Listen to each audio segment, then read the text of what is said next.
Well, good evening, everybody. As usually happens, I'm guessing in the next minute or two, we'll suddenly have the majority of people joining us. We've got about, I'd say, two-thirds of you in the room with us at the moment, so we'll just give people a couple of minutes before we start.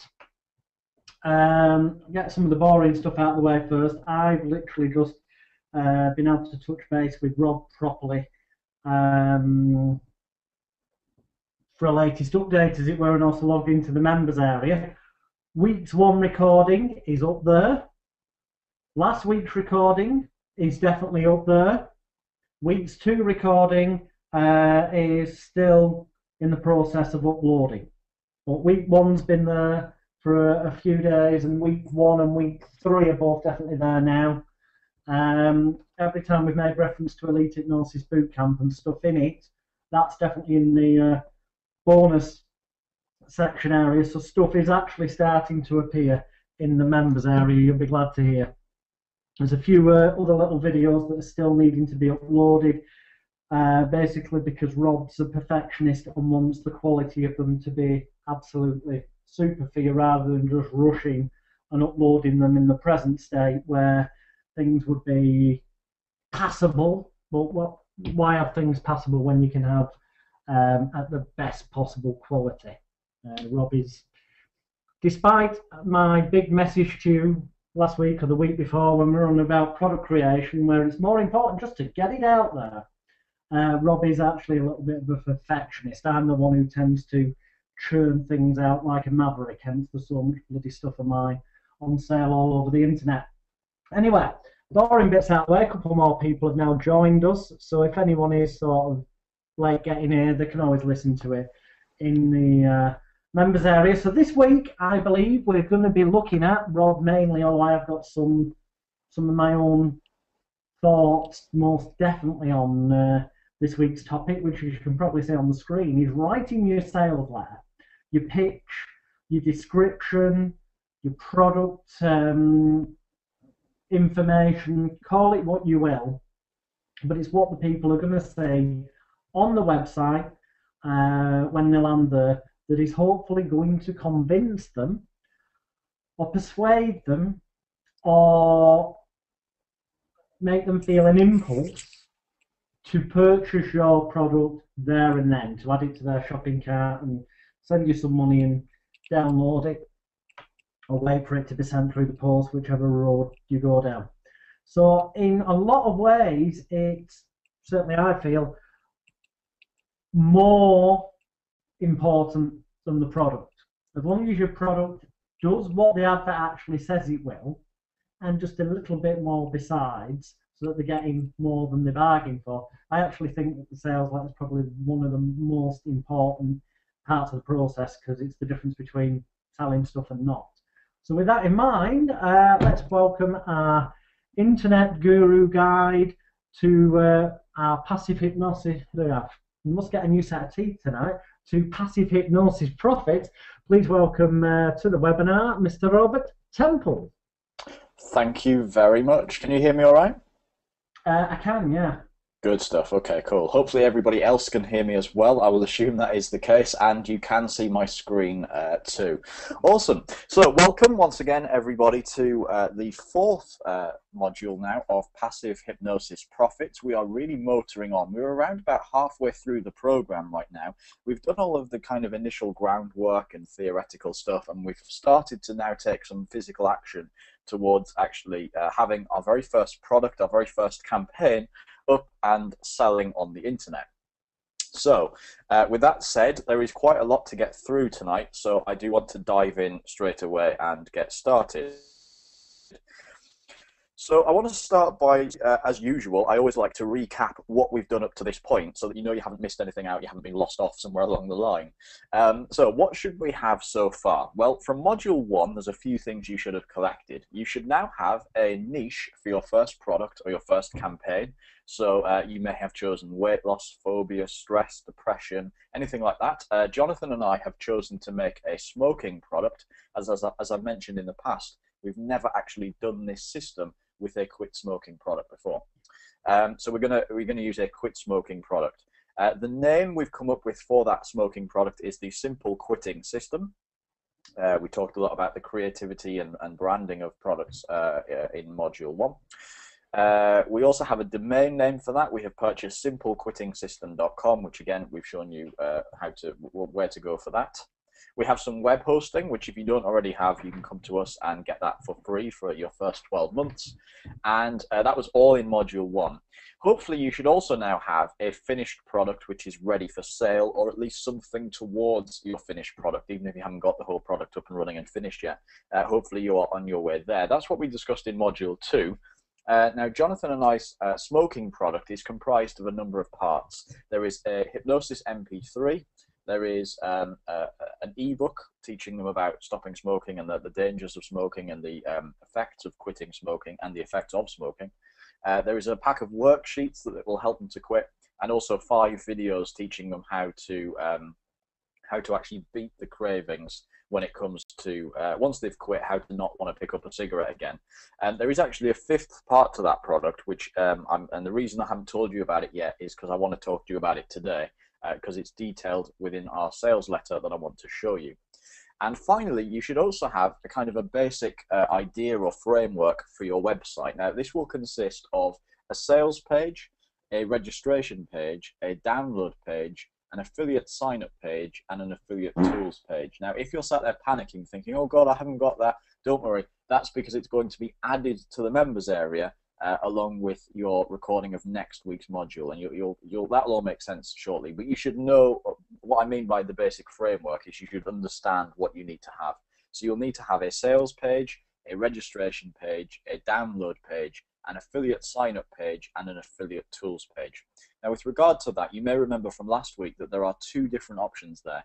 Number 1 is that you will have, you're going to use our templates, which, as I mentioned, you'll get next week. Or number 2 is that you will have found a mini site designer and employed them to actually build a custom mini site for you, which is actually themed around your product itself. So it will have your product name on it, you know, a graphic that's related to your product. So in our case, maybe a stop smoking sign or something like that. I recommended a couple of great mini site designs in the last course, but it really comes down to how much you want to spend. There's nothing wrong if you want to use a generic sales page that will work for a million different products. That's absolutely fine too. But the point is, you should just understand the 5 pages that you're going to need in order to create your mini site. So with that said, today we're going to focus on one of those pages, which is most definitely the most important page, and that is the sales page. Okay. So this module is all about writing a compelling sales letter, which will show people that they need your product, and it will convince them to purchase it from your website. Now, this letter is going to go onto the main sales page of your website, so that's going to be like the first thing that your website visitors get to see. So it has a very important part to play. As I'm sure you know, human beings have a very short attention span, and they are very, very cynical, for the most part, very cynical about anything. So our sales page has a very important job to do, not only to grab their attention and reel them in, but also to actually allow them to overcome their skepticism and actually trust in you and in your product. So that's what we're going to walk you through today and actually close the sale at the end of it. One of the cool things about internet marketing is that you don't have to be an incredible salesperson. You know, you don't have to go door to door selling things. You don't have to close a sale in person or on the telephone. It's all done by your sales letter. So it is important that you get it right. Theoretically, it should be more difficult to close a sale via written text, because you can't inject any of the enthusiasm or anything like that you could if you were talking to somebody over the telephone or face to face. But if you use the formula that I'm going to teach you in this webinar, it will all become much easier. So in this webinar module today, I'm going to break down the exact copywriting formula that we personally use in our business, or at least I use, to write a compelling sales letter, and then basically Jonathan will chip in along the way. And obviously, Jonathan, if you've got anything that needs to be said as we go, just jump in and say it. Otherwise, if you want to leave it to the end, that's fine too. So with that said, I wanted to talk to you first of all, before we actually get onto the copywriting formula itself. I want to talk to you about the two different ways to create a sales letter.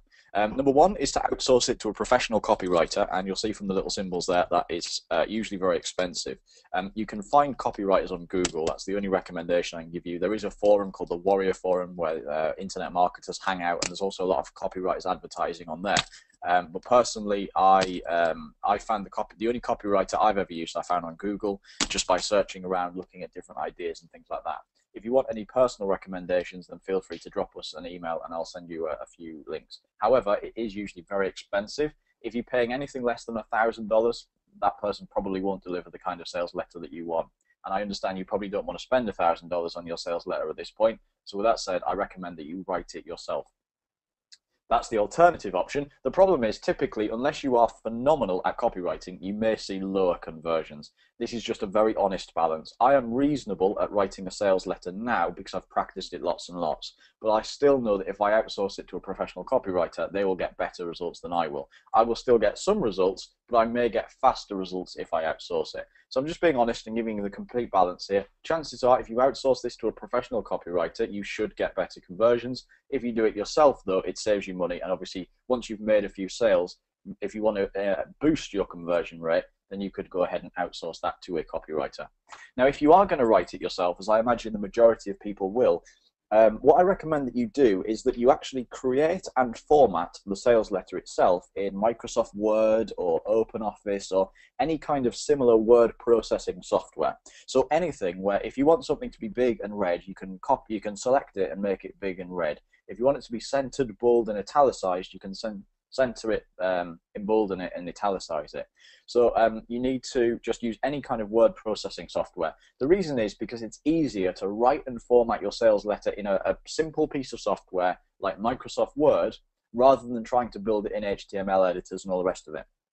If you write it in Microsoft Word and get it so it looks exactly how you want it on the page, then you can literally block the whole letter, copy and paste it into your HTML editor, into the mini site template that you will have either got from your mini site designer or that you will get from us next week, whichever way you decide to go with that. So I would recommend that, again, you write it in Microsoft Word, get it absolutely perfect, because it will take time, it will take effort, and it will take lots of redrafts and rewrites. You'll write it once and you'll go through and edit it and edit it and edit it. So just easier to do it in Microsoft Word and that kind of thing. So with all of that said, we will move on and we will begin with the copywriting formula for sales letters that I personally follow, and it's actually the exact formula I've learned and is used by the multi-million-dollar gurus around the world selling information products in a bunch of different niches. This is the most respected sales letter format that I've ever found anywhere, ever. So with that said, let's move on and talk about it. So this is what I call the killer sales letter formula, and it comes in, I think it's 11 parts. So I'm going to break each one down in a second, and that's what we're going to spend today looking at. And then what I'm going to do is at the end of this, I'm going to show you the exact sales letter that we're using for the simple quitting system, and I'll show you how each of these different parts apply to that particular letter. So part one is to grab people's attention. Part two is to identify the problem. Part three is to provide the solution. Part four is to present your credentials. Step five is to show them the benefits of using your product or your system. Step six is to give social proof. Step seven is to make an offer, actually tell them what you're offering them. Step eight is to inject scarcity into the offer. Step nine is to give a guarantee, and then give them a call to action, actually tell them how to make the purchase, how to actually go ahead with it. Give a warning, oh sorry, that should be call to action and give a warning, that's all one thing. And then you, oh sorry, the last, yeah, sorry, I don't know why I've written that. The last three are one thing. I obviously wasn't paying attention. So there we go. So you give a call to action with a warning and then close off the letter. There you go. So with that said, let's dive in and begin by looking at the first step of my 11-step system, which is to get their attention. So what this means is that your sales letter needs to begin with a large headline, or if you want to, you can use a series of pre-headline, headline, and sub-headline. which will grab the reader's attention and make them want to continue reading. So the idea here is that whatever goes at the very top of your letter, because as I mentioned, humans have a very, very short attention span, you need to make sure that whatever is at the top of your letter is the most compelling thing that you could possibly think of. You need to make sure that as many people as possible who land on this page will want to start reading the actual letter itself. There's a lot of people who will particularly see this and they'll think, oh my God, look how long this page is, I'm never going to read all of this. But if your headline can reel them in and grab their attention, then they are much more likely to actually do something with it. So you will want to start with a large headline, or as I mentioned, you could use a series of a pre-headline, then a headline, then a sub-headline. So the pre-headline could be something like attention all smokers, or something along those lines. It's just a small set of words that's going to grab people's attention initially and kind of reel them in and then point them into the main headline itself. Then the main headline would then be a simple, clear and understandable statement or question which will tell your readers exactly what they should expect to find when they go ahead and read the letter below. So it's all about, it doesn't have to be short. I've seen headlines that are 20 or 30 words long, so it doesn't have to be a short headline. It doesn't have to be just 5 words or anything. It can be quite lengthy, but it does have to be concise. There's a difference between short and concise. It has to be punchy, it has to be clear, and it has to be understandable. You can't have too many twos and fro's. You can't have odd sentencing arrangements and all kinds of things. It has to be instantly understandable. As soon as people just glance at it, they need to instantly know basically what you're trying to say to them. So that's important. It needs to be punchy, it needs to be concise. Doesn't mean it needs to be short, but usually I find kind of 10 to 15 words is about the sweet spot. That's what I've kind of found from lots of testing and stuff like that. So again, it needs to be an understandable statement or question which will tell the readers exactly what they should expect from the letter below. Now, there are lots of different formats or formulas for headlines, but there's 3 that I particularly like. The first one is, who else wants to, and then the body of the headline. So it might be, who else wants to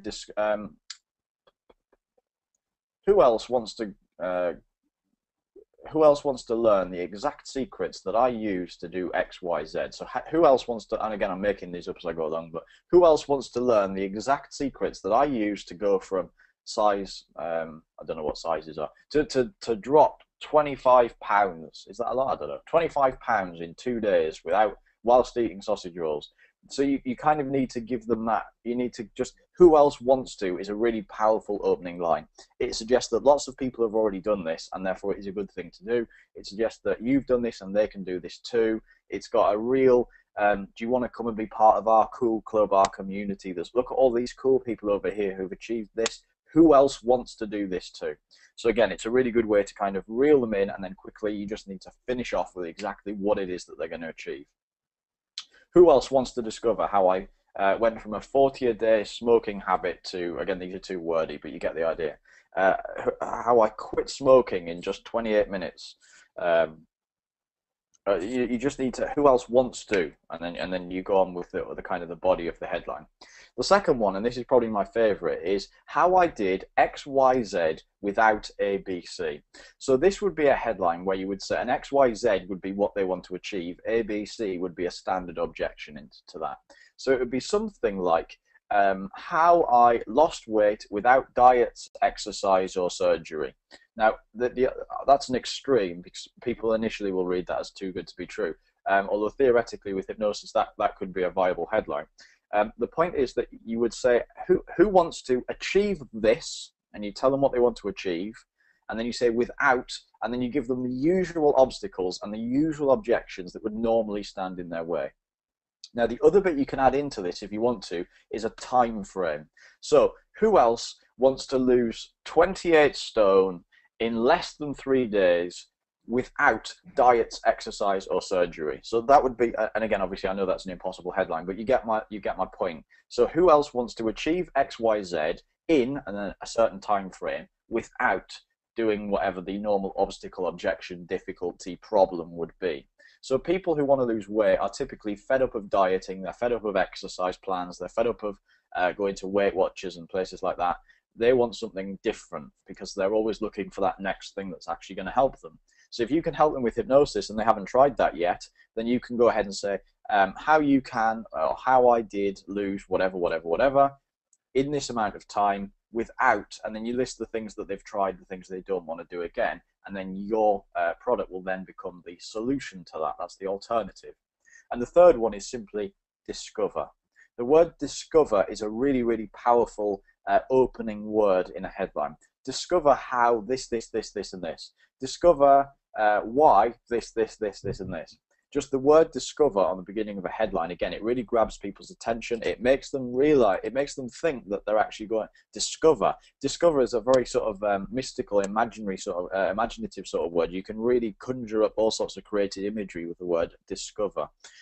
Discover, like learn, is also a good one, but it's a little bit more plain. People learn things every day, but it's not often people truly discover things. So discover is a really, again, a really creative, good buzzword, and again, a great way to start a headline. Those are my 3 personal favorites. There is another one which I'm actually using in the Simple Quitting System sales letter, which you'll see when I actually go through that letter. But those are my 3 personal favorites. There are lots more. But the idea here is it needs to be creative, it needs to be simple, clear, and understandable. And again, this is going to go right at the very top of the letter to grab people's attention and reel them in. In internet marketing terms, or in website terms, we have something called a bounce rate. Now, the bounce rate is the percentage of your website visitors who land on your website and instantly leave. So they land on your website, and for whatever reason, they realize instantly that your website isn't going to give them what they want. The job of your headline is to stop them from doing that. So you want them to land on your website, instantly read your headline, which, because it's going to be big, preferably red or dark red or black, in the center of the page, and big, bold font, is pretty much going to be the first thing their eyes get drawn to on a screen. Now, we do a lot of testing and tweaking and stuff with our sales pages, and we use a service called Visual Website Optimizer. And basically, Visual Website Optimizer gives us heat maps which show us where our visitors are looking on our website at all times. So we've put our sales pages through visualwebsiteoptimizer.com, and we've looked at the heat maps of where people's eyes are drawn to and when. And we know that the first thing they look at is the headline on the page. Before, even though it's in the middle of the page, because you've got, like, you may have a graphical header at the top, or there's always going to be a certain amount of space between the top of the screen and the top of the headline.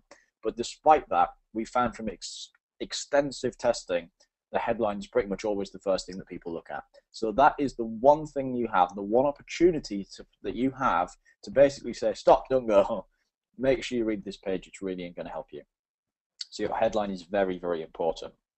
Once you've got your attention with a very cool headline, you next need to identify the problem that they are facing. Now, you may think, why are we doing this? They already know what they're suffering from, otherwise they wouldn't be on our website.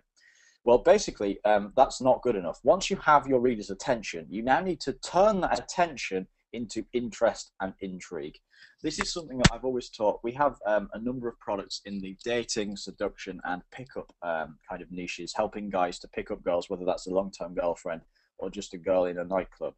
And one of the things that I've always talked about in those trainings is that one of the things a lot of pickup artist gurus teach you is that you need to get a girl's attention. So there's a thing about peacocking where you should have something different about you, like I've got bright red hair, or you can have a silly hat or an odd piercing or something that's going to grab people's attention. Now, the problem is it's not actually about getting a girl's attention, it's about getting their interest, and there are 2 very, very different things. You could walk in a turkey outfit with your private parts hanging out. That's going to get their attention, but they're not going to be particularly turned on immediately. So the point of this is that it's not about getting attention, it's about getting their interest, and they're 2 very different things. However, attention can easily be turned into interest, and this very, very much applies when it comes to writing copy and sales letters.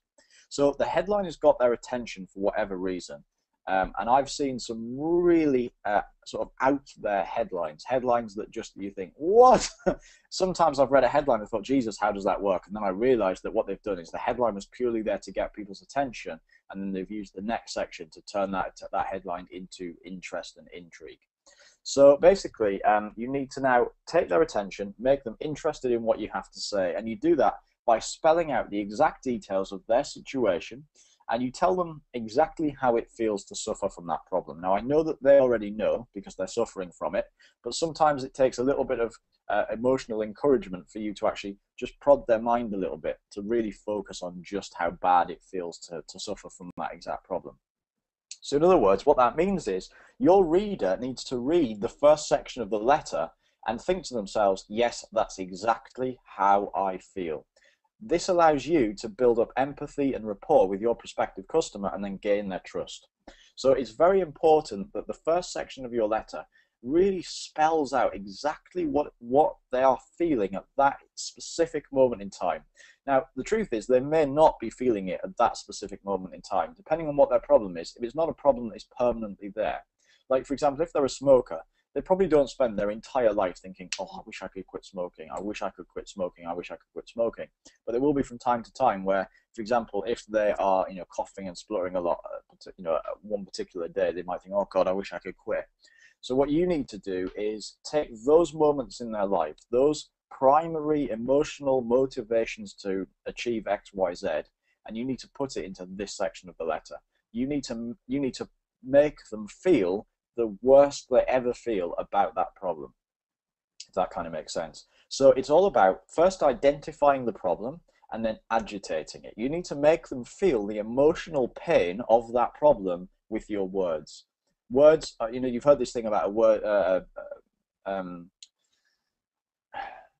you can really lock into people's emotions through your words. So what you need to do is to use colorful language and really explain how the problem makes them feel when it's at their very worst, and really make those colors bright and vivid and really turn up the fire underneath it and really make it kind of painful for them. Now, this is a bad example, but it's just to try and get the point across. If you're selling a product about weight loss, you can mention the fact that, they're walking just a few steps and they're finding it hard to breathe. They're puffing and panting while their friend is jogging past them 10 times faster without any problems at all. So that's just a very simple example that I thought of on the spur of the moment when I was putting this presentation together. But my point here is that you need to say, look, this is what you experience. This is why you experience it. You're overweight and therefore you find it hard to breathe just walking a few steps or walking up 3 steps. And then you can tell them what they feel as a result of that, and then really turn up the pain. And the more painful and emotional you can make for that person, the better this is going to work for you. Because the truth is that problems don't sell your product, just the emotion will. So it's not just, for example, with a quit smoking product or a weight loss product, it's not just about selling people on the fact that they can quit smoking or selling people on the fact that they can lose weight. It's about selling them on the fact that their lives are going to be can be longer as a result of quitting smoking or losing weight. They will get to see their children get married as a result of quitting smoking or losing weight. They will get to know their grandchildren as a result of quitting smoking or losing weight. They will be able to go on that holiday to Disneyland with their children they always wanted to, because they will have more money because they quit smoking. So you can kind of see the emotional kind of anger you can build up inside somebody about their problem. It is about making them feel uncomfortable, but in a very in a motivational way. They know that they need to change rather than just making them sit there and cry themselves to sleep. So again, it's about turning up that pain, and then fortunately, once you've identified the problem and really agitated it, really build it up with all of the picture and fire that you've got in you, really build that up and turn it into something strong and bright and vibrant and vivid, really make them feel that pain, identify the problem, and then, fortunately, you, the superhero, are there to provide the solution. Okay? So you've spent a little bit of time building up all of that emotion, building up all of that pain, and building up all of that anger by identifying and then agitating and aggravating the problem. And then once you've done that, it's time to introduce yourself, time to introduce your product, and therefore time to introduce the solution. Now, this is where you would make the bold but very honest, because we are selling good quality products, the very bold but very honest claim that your product is the ultimate solution to their problem. Okay? So this is where you can say, now, I know you're suffering from X, Y, Z. I know it's causing you pain, anger, frustration, sadness, misery, but here's the solution. Don't worry about it anymore. You don't have to worry. You don't have to struggle. You don't have to fight. Thanks to new Daz washing powder or whatever your product is. That's where you can. Other washing powder brands are available. This is where you can. This is where you can just shove the product down the throat and say, "Ta-da! Look, superhero, whoever's here. and this is the solution. So you've built up all that pain, you've built up all of that anger, and now suddenly you're going to break all of that, or at least smack it, by giving them the solution in the next section of the sales letter. So you can tell them who you are, you can tell them what your product is, you can tell them what it will, well, roughly what it will do for them, although we're going to come onto that in more detail in a minute. And yes, you need to provide them with the solution as the next step of your sales letter. Now, once you've provided them with the rough solution, and again, I'm actually going to show you a real life example of this kind of sales letter towards the end of this webinar, the one we're actually going to be using, the one I've written over the last few days. But basically, once you have provided them with the solution, the next thing you will need to do is to present your credentials. You see, telling someone you can solve their problem isn't going to be enough these days, because there are too many scams, cons, and problems that you're going to have to overcome. There's too many things out there. There's this old thing about, you know, if it sounds too good to be true, it probably is. So if your sales letter does a good job, it will make your product sound too good to be true.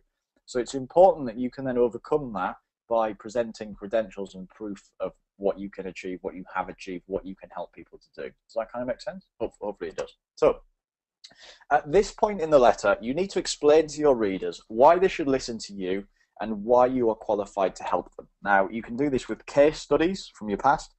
You can do this with prestigious past clients. You can do this about the length of time that you've actually been working in this particular field. You can talk about big achievements you've made. You can talk about conferences or seminars that you've run or spoken at. You can talk about anything that you have ever done that is vaguely relevant to their problem and helping them to solve it. You can mention it here. Now, obviously, you don't want to go on forever, but you need to make some really solid, punchy statements. While we're talking about it, actually, Jonathan is probably one of the best people I've ever seen do this. Now, that's for two reasons. One, he has achieved a lot, done a lot, and stuff like that. And you may be sat there thinking, well, I don't have any footballer past clients. I've only been doing this for a year. I've never spoken at a conference. I've only had 10 clients or 5 clients or no clients. I don't have any real case studies. I don't know what to do. But basically, this is your opportunity to create credentials. Now, by that, I don't mean make them up. I mean, you actually need to create these credentials for real. So if you want a prestigious past client, you can go out and get a prestigious past client. You can go out and find somebody who is well known in your country or well known in your industry or well known somewhere, and you can offer them. I mean, I would happily, if I was reading the paper tomorrow and I saw that XYZ pop star was suffering from whatever phobia or was suffering from whatever, I would have no issue if I wanted to get some kind of credentials to actually get in touch with that person or via their management. Obviously, I'm not going to ring them up on their phone. Hey, David Beckham, how you doing? But you get in touch with them via their management, and you can offer to help treat that problem in exchange for them to talk about it in the next issue of the newspaper and talk about how you help them solve it and all the rest of it. Now, I'm actually going to quickly ask Jonathan if he would like to cover anything here. I was just going to say, on that note, I would... Because this is your area. So, folks, I'm going to hand you over to Jonathan because this is definitely his topic of expertise, and he'll tell you where to go from there. Cool. I'm actually not going to say a huge amount because there's so much to cover in this webinar. And the reason I'm not going to say a huge amount is because you've already got in the members area, if you go to the Elite Hypnosis Bootcamp, the videos you want to be taking a look at are the Secrets of Hypnotic Success videos for two reasons. One, because on those videos, albeit it's about how to get more hypnotherapy clients or more stage hypnosis shows, the techniques will work in any industry and also work with a little bit of common sense, thinking about what Rob said, with exactly what we're doing here, creating profitable websites and products. Because on those videos, I go through two major things you want to be looking at. I go through how I managed to get myself into the national and international newspapers and glossy magazines around the world over the past couple of decades through using press releases. Now, press release, if you check a press release, essentially to me, the way I do them goes against pretty much everything that they teach in books on press releases, which is perhaps why I've had more press coverage than the people who tend to write books on how to write press releases, because what I do works. And it's to think of it more as a sales letter. You're selling an idea to the person, who in this case is the editor or the journalist of that publication, an idea that they then get an interest in. So you're grabbing their attention, turning that into interest, just exactly like Rob said, and then you're pulling them in step by step to, as opposed to buying a product, which is what we're on about here, but to buying this concept, this story, so they print it in the paper. So if you look at the stuff on there where I give you examples of the exact press releases I use, how I put them together, and then what results I got, all those techniques will apply to writing your sales letter. Certainly the way I do it, and to be honest, it's 99% identical to the way that Rob's explaining stuff to you.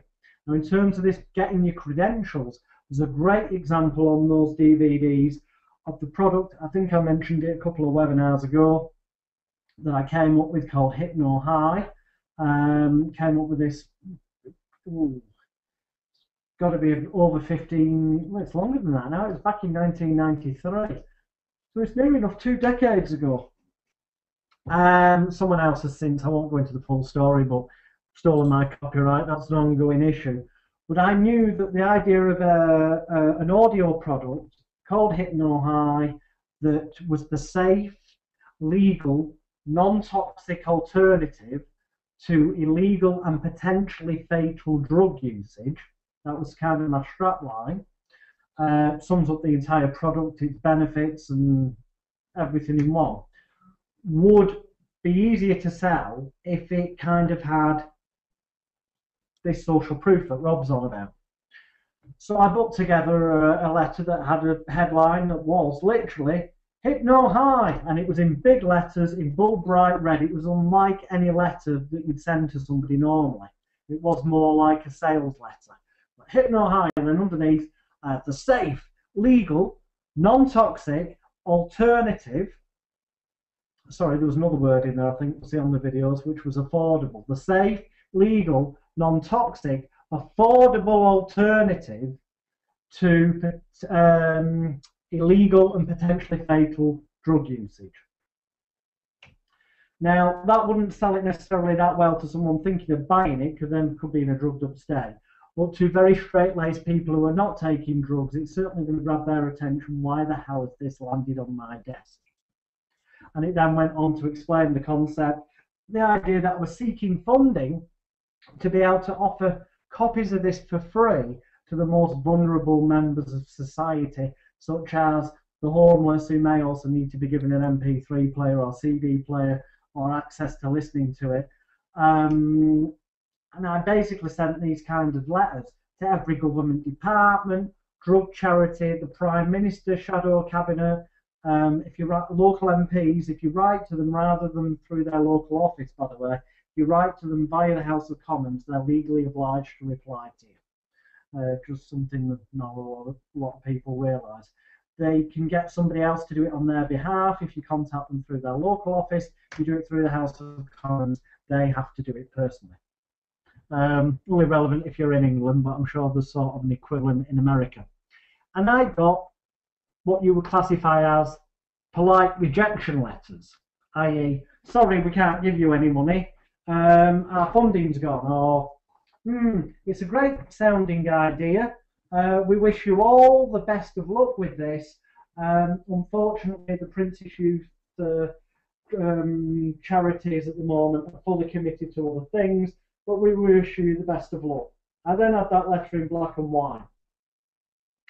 I'd already said in the original letter that I was looking for their comments, feedback, and perhaps potential funding, and that I would be making their responses public.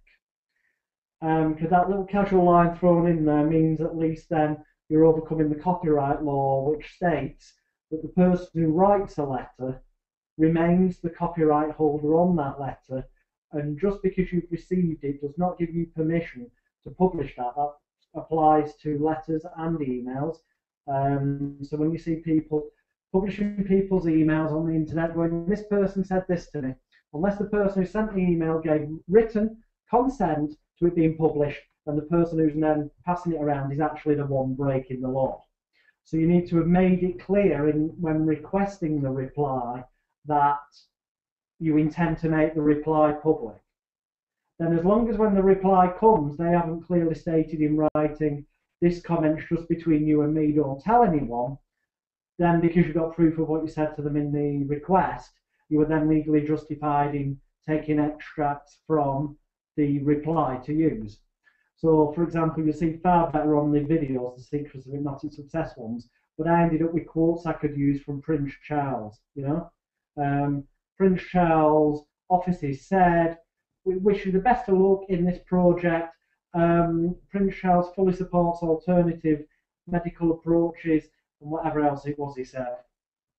So, you know, there are devious, clever ways like that to acquire your social proof, because you can take that quote and put it within the sales letter and say, you know, regarding this wonderful concept, Prince Charles said, and, you know, suddenly, I'm not saying everyone go pestering Prince Charles, otherwise people will probably stop getting replies. Well, I hope you get the idea of what I'm saying. Another devious thing to think about, it is on the borderline of being a little bit naughty. Some people would say it's slightly unethical, but I did it years ago, especially in marketing with stage hypnosis shows. When I started out with the stage hypnosis shows back in 1990, at the age of 15, I obviously haven't got any stage hypnosis shows that I've done previously to be able to put any social proof down about. Yes, I've been in show business since the age of 3. Yes, I've performed at various prestigious venues. So I've put a sentence, past prestigious venues that, at the time I was using the name Alex Leroy, past prestigious venues Alex Leroy has performed at include. I didn't make any reference or claim that that was as a hypnotist, but people assumed that to be the case because it was part of a brochure advertising a stage hypnosis show. All the venues I stated were true, and I could prove if they asked. It's just that if they asked for the proof and I provided it, they'd find out it was actually a magic show I'd done there or something. But most people would assume because of the way it was put across. I also went to the library, and this can be used with products with a little bit of thought. I went to the library and I went through the microfiches and old records of newspapers. It's a lot easier to do with the internet if you subscribe to a sort of journalism press cuttings online search service. I searched for the keyword stage hypnotist and stage hypnosis shows, and I looked for reviews about stage hypnosis shows that have been in national newspapers over the past sort of 20 years. And I found some, and then on the back of my brochure there was a heading that said past national media comments about comedy stage hypnosis shows have included, and underneath that appeared a load of quotes attributed to newspapers, you know, such as this comedy stage hypnosis show was one of the most entertaining experiences of my entire life. The Daily Telegraph, or whichever paper it was that I found that quoting.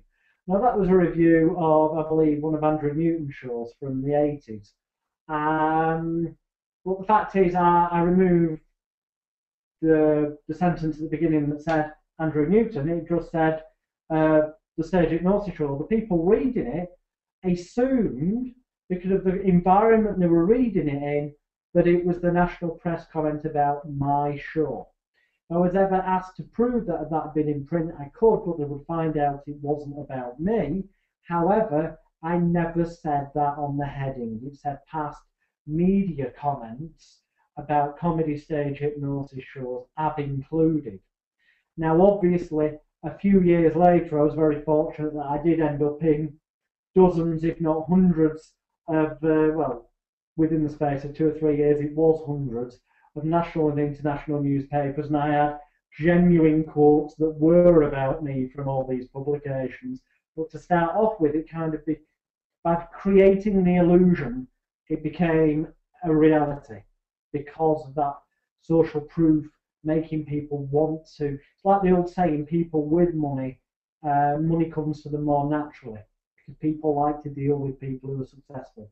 In the same way, people are more likely to purchase something if there is external third-party proof, testimonials from people, examples of it being recommended in the media or the press, proof that celebrities have found it useful.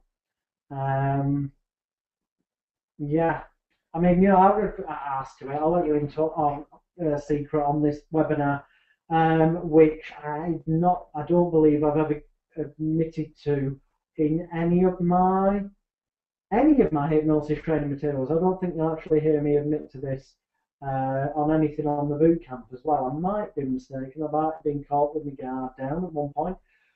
But I clearly state honestly that in the past I've hypnotized the largest majority of members of the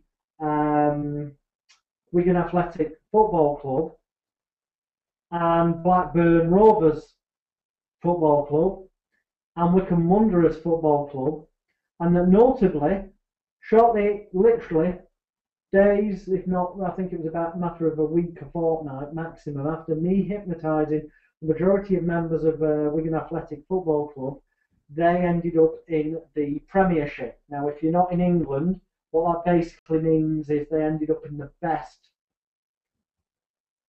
kind of level of the football tournament league here in England.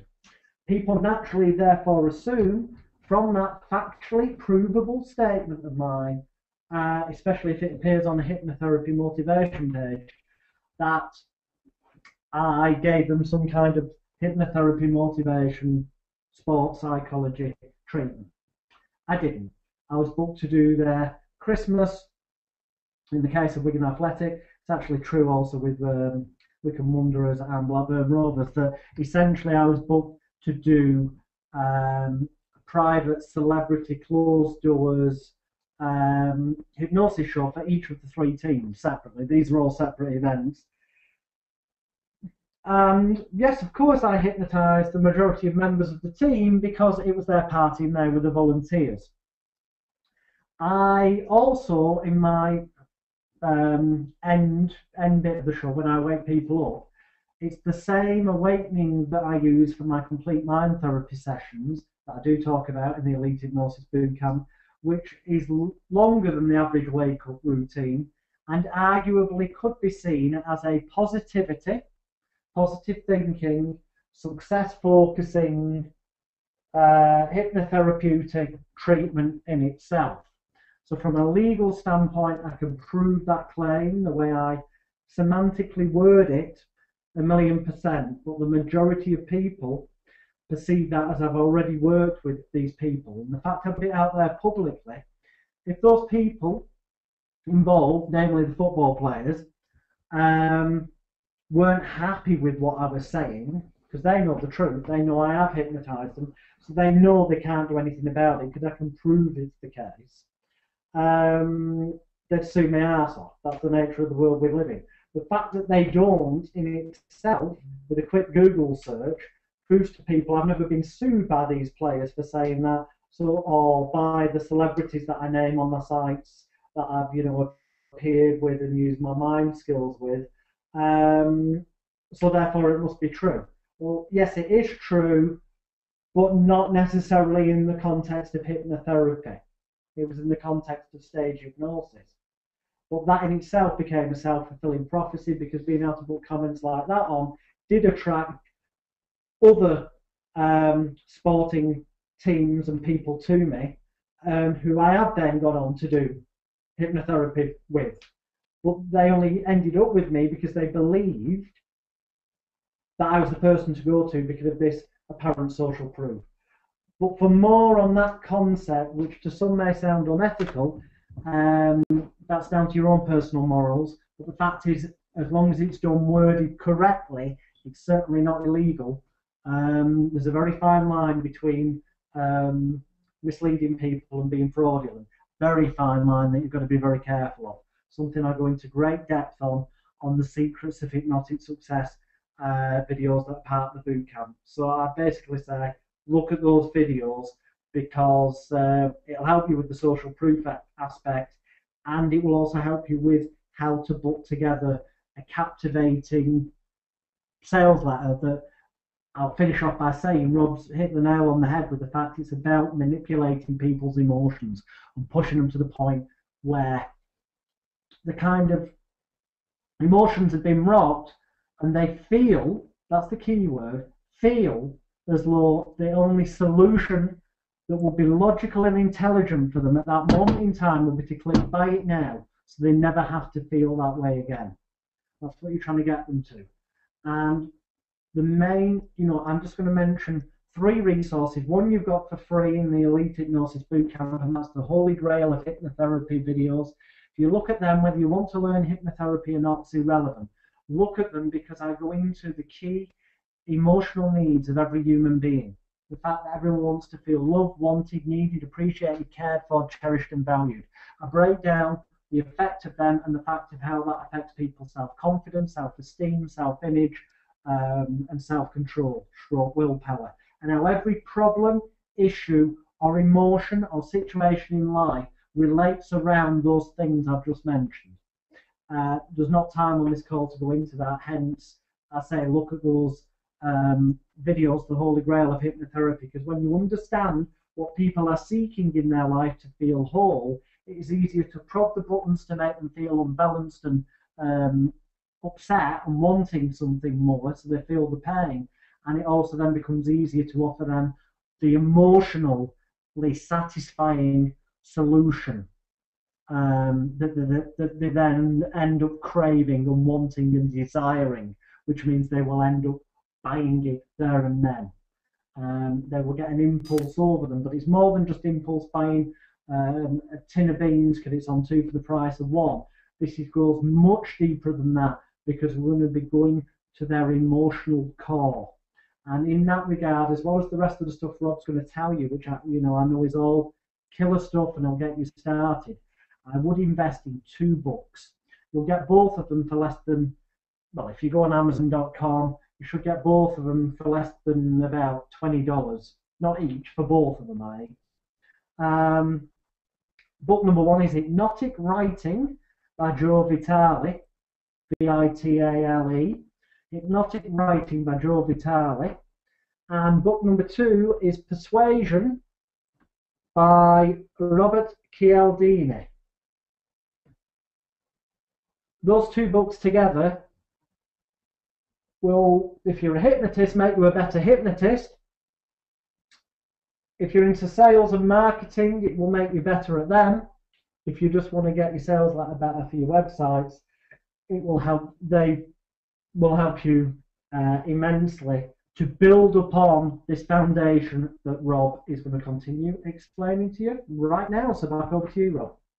Thank you very much, Jonathan. I kind of threw that at you at the last minute, but I knew that this was going to be your field and your thing to talk about, so thank you for that. So that's how you kind of present your credentials, whatever they are right now. You can help to build upon them, or again, you can simply talk about things in the right way and make it sound probably more impressive than it perhaps actually is, without conning or defrauding people. So once you have presented your credentials, the next thing you need to do is to show them the benefits of your product. Now, I briefly touched on this last week, and something very important, a sort of a common mistake. I literally see it all the time. And that is, the next thing you need to do is to explain the ways in which your prospect or your potential customer will personally benefit from using your product or using your system or using your service. Now, it's important you don't make the common mistake of talking about the features of your product or service, because people aren't interested in you. They're not interested in your product or their service. What they want to know is what you can do for them and what it will do for them. So it's important you don't talk about the features of it. So, for example, and I've seen this quite a lot, there are a number of a number of hypnotists who are selling Hypnosis MP3s. I'll name no names, but one of the big things they make a point of is the fact that their Hypnosis MP3s or CDs are professionally, digitally enhanced and studio recorded, and all this other terminology that I don't really understand. It's technically even above my head in terms of the quality of the recording of the audio. Now, they talk about this. In fact, there is one hypnotist, again, naming no names, who has a product where, and I'm going to make the prices up because I don't know, but you can buy his, for example, Stop Smoking MP3 for example, $47, or you can buy it, the same MP3, in uber high, stupidly super high quality for $67. So he's trying to charge an extra $20 just for making the recording a higher quality. Now the problem with that, and I'm sure it works, and I'm sure he's built it up to work very, very well and very effectively, and he does make a lot of money. But the problem with that is that how good the recording is, to a certain extent, isn't really a benefit. It's kind of a feature. All right, fair enough. If the original one is recorded while he sat in a tin shed or a tin garage with 62 seagulls flying overhead and a brass band in the background, okay, fair enough. The one that's studio recorded is probably better. But provided, and again, Jonathan talked about this in Module 2 about product creation, provided you are understandable and the quality sounds good, the majority of people will not be able to tell the difference between one that is recorded on a home USB headset microphone or even on just a handheld voice recorder thing. I forget what you call it, a handheld voice recorder. And one that's been... It's called digital recorders now, really, but they used to be called dictaphones. That's what I was wanting. But yeah, digital that recorder. Reminds me, I've got to ring my dad tomorrow. He's got a dictaphone. Sorry, I couldn't resist the joke. It's a brilliant one, isn't it? The old ones are the best. Yeah, so the point is that... what was I saying? Oh yeah. So the point is that the majority of people aren't going to know the difference between something that was recorded on a handheld digital recorder and something that was recorded in a studio. So provided the audio on one of them is very audible and understandable, that's fine. That's not really a benefit. That's a feature. Theoretically, there is a benefit attached to every feature. The benefit of that would be so you can understand every single word and really visualize everything that I say and all the rest of it. And you can build up the benefits of that feature. But he makes a big point of the fact that it's studio recorded and then digitally enhanced and then triple, double, whatever, blah, blah, blah, blah, and all the technical terminology that the majority of people just don't understand. And I think the aim is almost to kind of bewilder them with technology so they go, wow, it must be worth the extra $20 because they don't know what it is. So that's not really the way I would suggest you go. The point is that for every feature that your product has, you don't need to point out the feature. You can, but as long as you also point out the benefit. So, again, this is the example I pretty much gave last week talking about this, is that the feature of the feature of a Hypnosis MP3 might be that, of your particular product might be that it uses hypnosis. So, for example, the alternatives to help people quit smoking would be gum patches, and other medications. So the feature of your product would be it uses hypnosis, none of those things. The benefit of that would be that it helps people to detach the psychological attachment and the psychological desire to smoke, which none of those things can do on quite the same level. So again, it's not about talking about the feature of your product. The feature is it uses hypnosis. The benefit is the fact that that allows them to treat the deep-rooted psychological cause of their smoking addiction and their psychological attachment to cigarettes and the action of actually bringing it up to their mouth. So again, it's very important you list all of the features on a piece of paper. And what I recommend you do is if you take a piece of paper, an A4 piece of paper, whatever, and you draw a line down the middle so that you've got two columns. On the left-hand side, I want you to list all of the features of your product, all of the features, because the features are the most obvious things. That's what you will inherently, if you just write things down, you will inherently write down the features, not the benefits, because the benefits require a bit more thought and are usually harder to write in words. So if you were just writing your sales letter and I ask you to list the benefits of your product, chances are you would list the features first, and everybody would. It's human nature. What you need to do, therefore, is instead of writing them straight down into your sales letter, you take a piece of paper and fold it in half or draw a line down the middle, write all of the features down the left-hand side, and then find at least one, possibly more benefits for each of those features and write that in the right-hand side column, and that is what you need to put into your sales letter. So make sure you pluck out the benefits, not the features. And then also I recommend you bullet point those to make them really clear, very concise, and very easy to read. So if you want to include the features too, you can. In fact, I have in this particular sales letter, provided you also point out the benefits. Okay? So the next thing you need to do is show them the benefits. Once you have done that, we can then go back to proving why this is so great by using what we like to call social proof. You see, even though you've given them your credentials, even though you've told them about your past successes, even though you've told them about the benefits personally that they will experience from using your product, you still need to 100% prove that you have the ability to solve their problem. So this is where you want to go ahead and insert testimonials from past clients or customers who've benefited from using your product or service. Now, if you don't have any past clients yet, there's no reason why you can't give a review copy or a test copy of the product to a few people who you know who are personally suffering from that problem. Ask them to test it out and then give them a written testimonial or review of the product. So if you know people that smoke, you can give 20 people that smoke a copy of your product, ask them to try it out in exchange for a review. And you can tell them, hey, this is worth $67, well, it's worth $500. I'm going to be selling it for $600, sorry, for $67 rather. It's worth $500. I'm going to be selling it for $67, but I'd love you to take a test drive of it and let me know how you get on. Now, the majority of people will not actually bother trying it, but will want to give you a testimonial, or they'll listen through it once and go, wow, yeah, that sounds really good. I'll definitely use that when I've got time. When do you need the testimonial? Oh, now. All right, cool, and give you one. And that's fine, provided they genuinely feel that way about the product. That's absolutely fine, provided they listen to it and think, wow, this is a great product. I need to use this in my life, and give them the testimonial. That's fine. You can't make up testimonials that aren't true, because that breaks the laws laid down by the US government. So you can't make things up. In fact, it now breaks the laws laid down by the Advertising Standards Authority here in the UK. So you can't make up testimonials. They do have to be real. They can be from people you know. There's nothing wrong with that. And then what you do is, at this section in the letter, you would list your testimonials along with a name and preferably a photograph of the person who gave you that particular testimonial. Now, depending on what the circumstances of the product and the testimonial are, if they have a website or something that is verifiable, then put that there too. So, for example, in our hypnosis training product at elitehypnosisbootcamp.com, don't buy it, you've already got it.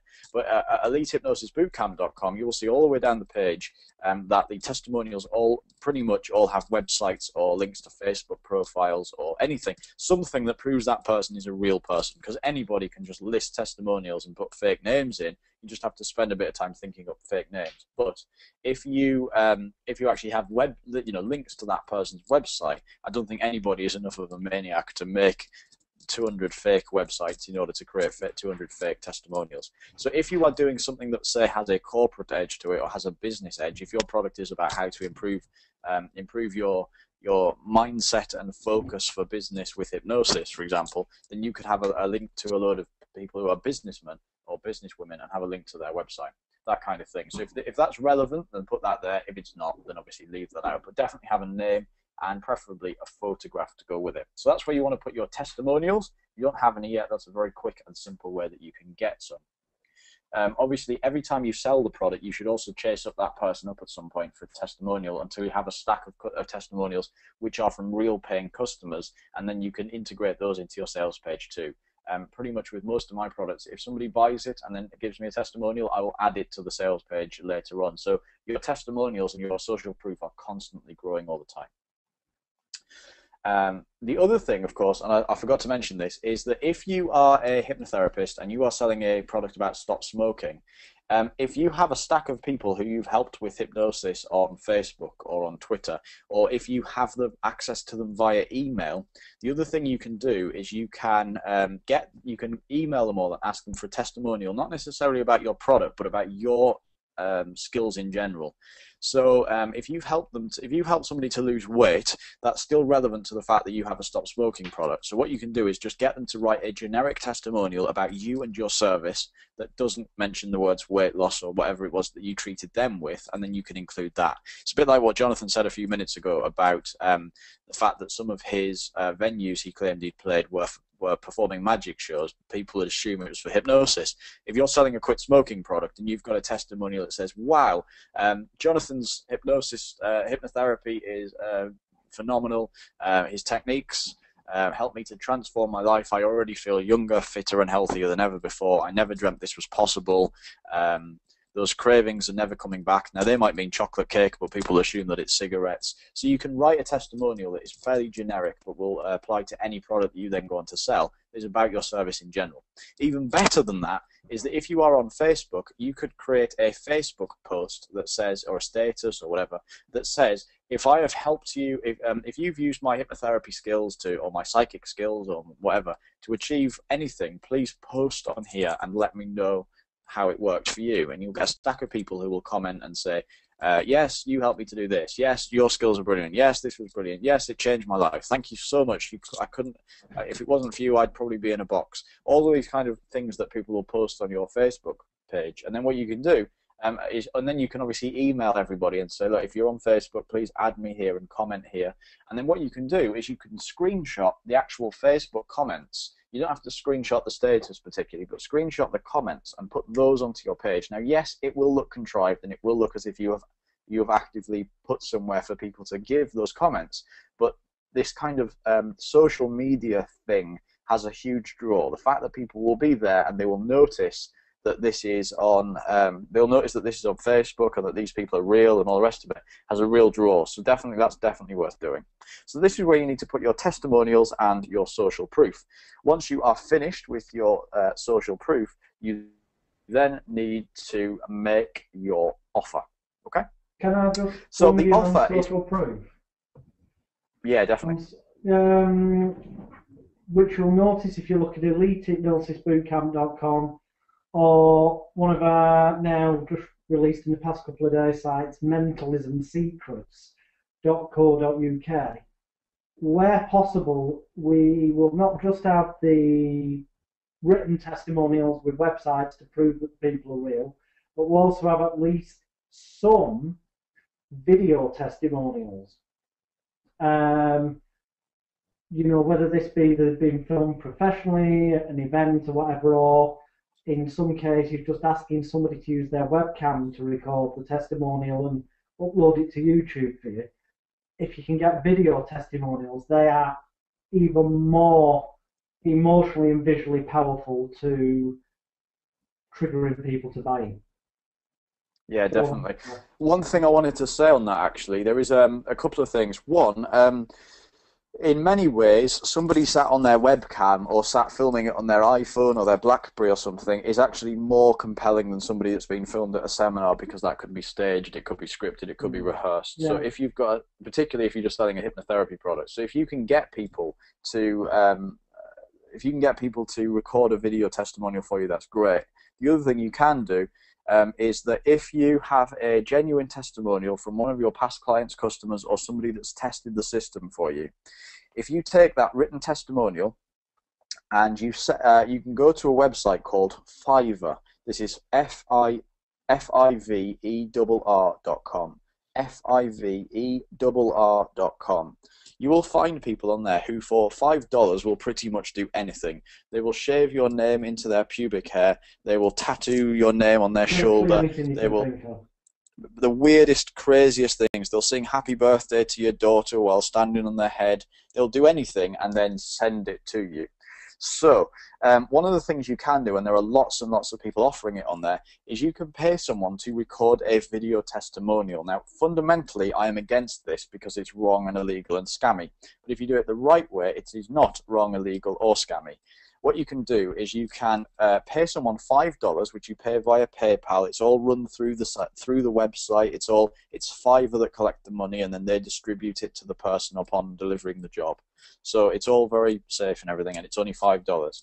Is you can go on there, and if you just search around on the site for the relevant section, you can find someone who will record a video for you, and it's usually just them and their webcam or them and their iPhone, and they will record it, and they can either, most people use this the wrong way. Most people get those people to make a fake testimonial, or they'll write a testimonial and give it to them, and then it's just completely fraudulent. They're pretending that person is their past customer who's achieved some success, whereas that person's probably never actually even seen the product before.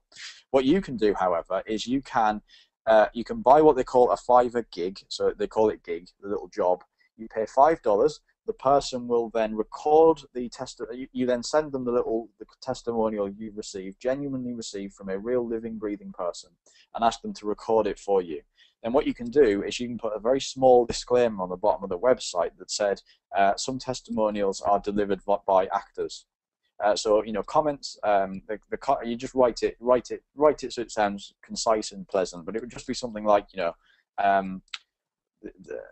so video testimonials are real comments received from real users of this system, but have been presented by actors. Type disclaimer. You see them on these kind of no win no fee type solicitor adverts all the time. those people who you say, I fell off a ladder and I got £5,000, they're not real people that have fallen off a ladder, they're just actors. And that's why they now have to put a little disclaimer on the bottom. Somebody got in trouble for not doing it. There's a little disclaimer on the bottom that says, real customer comments portrayed by an actor.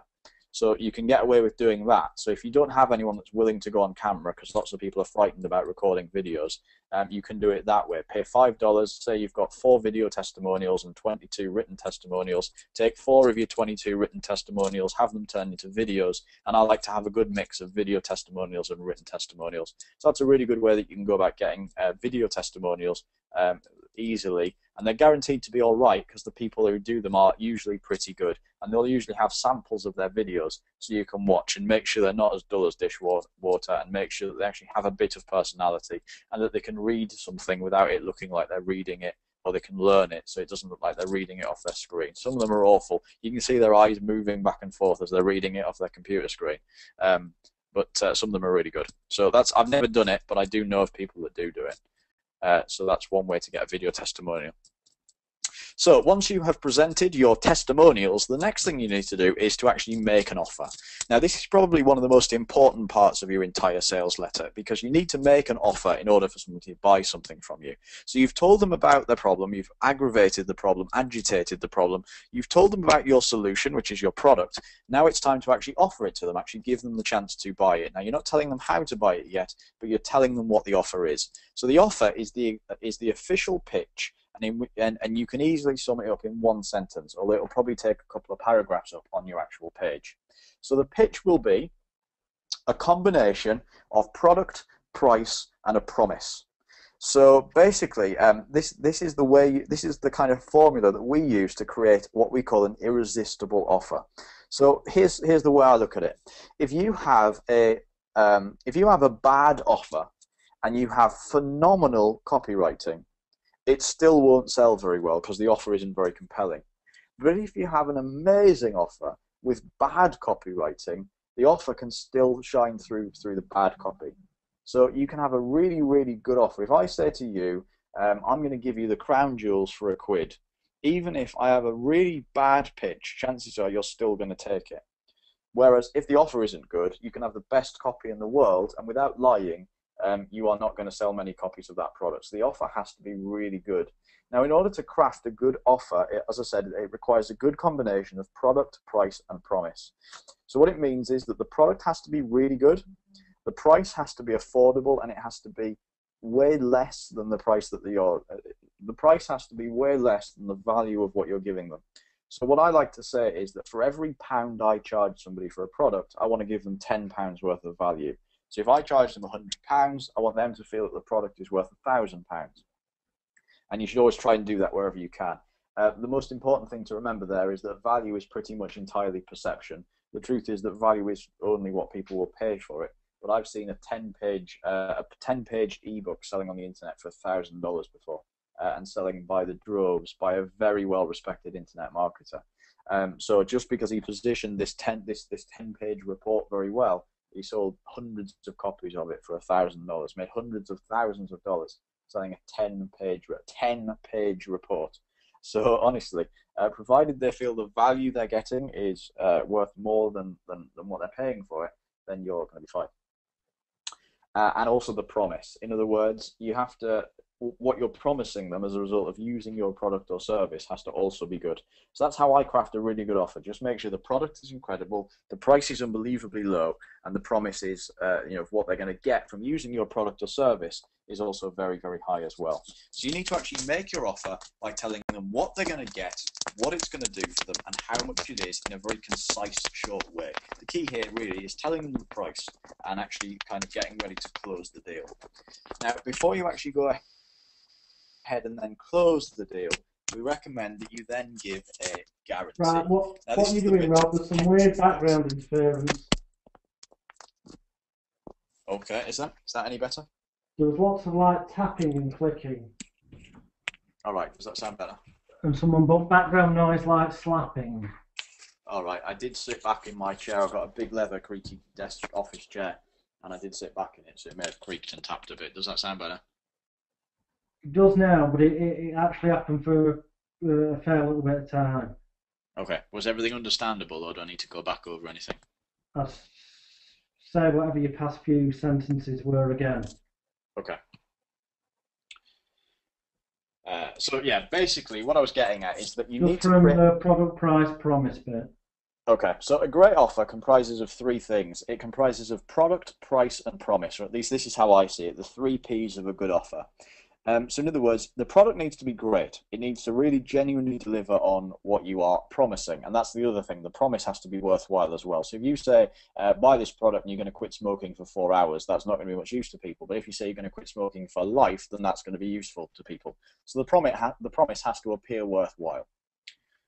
The product itself has to be good. In other words, it has to be able to actually genuinely deliver on that promise. And more importantly, the price has to be great too. So the price you're selling it for has to be way less than the value that they're getting from it.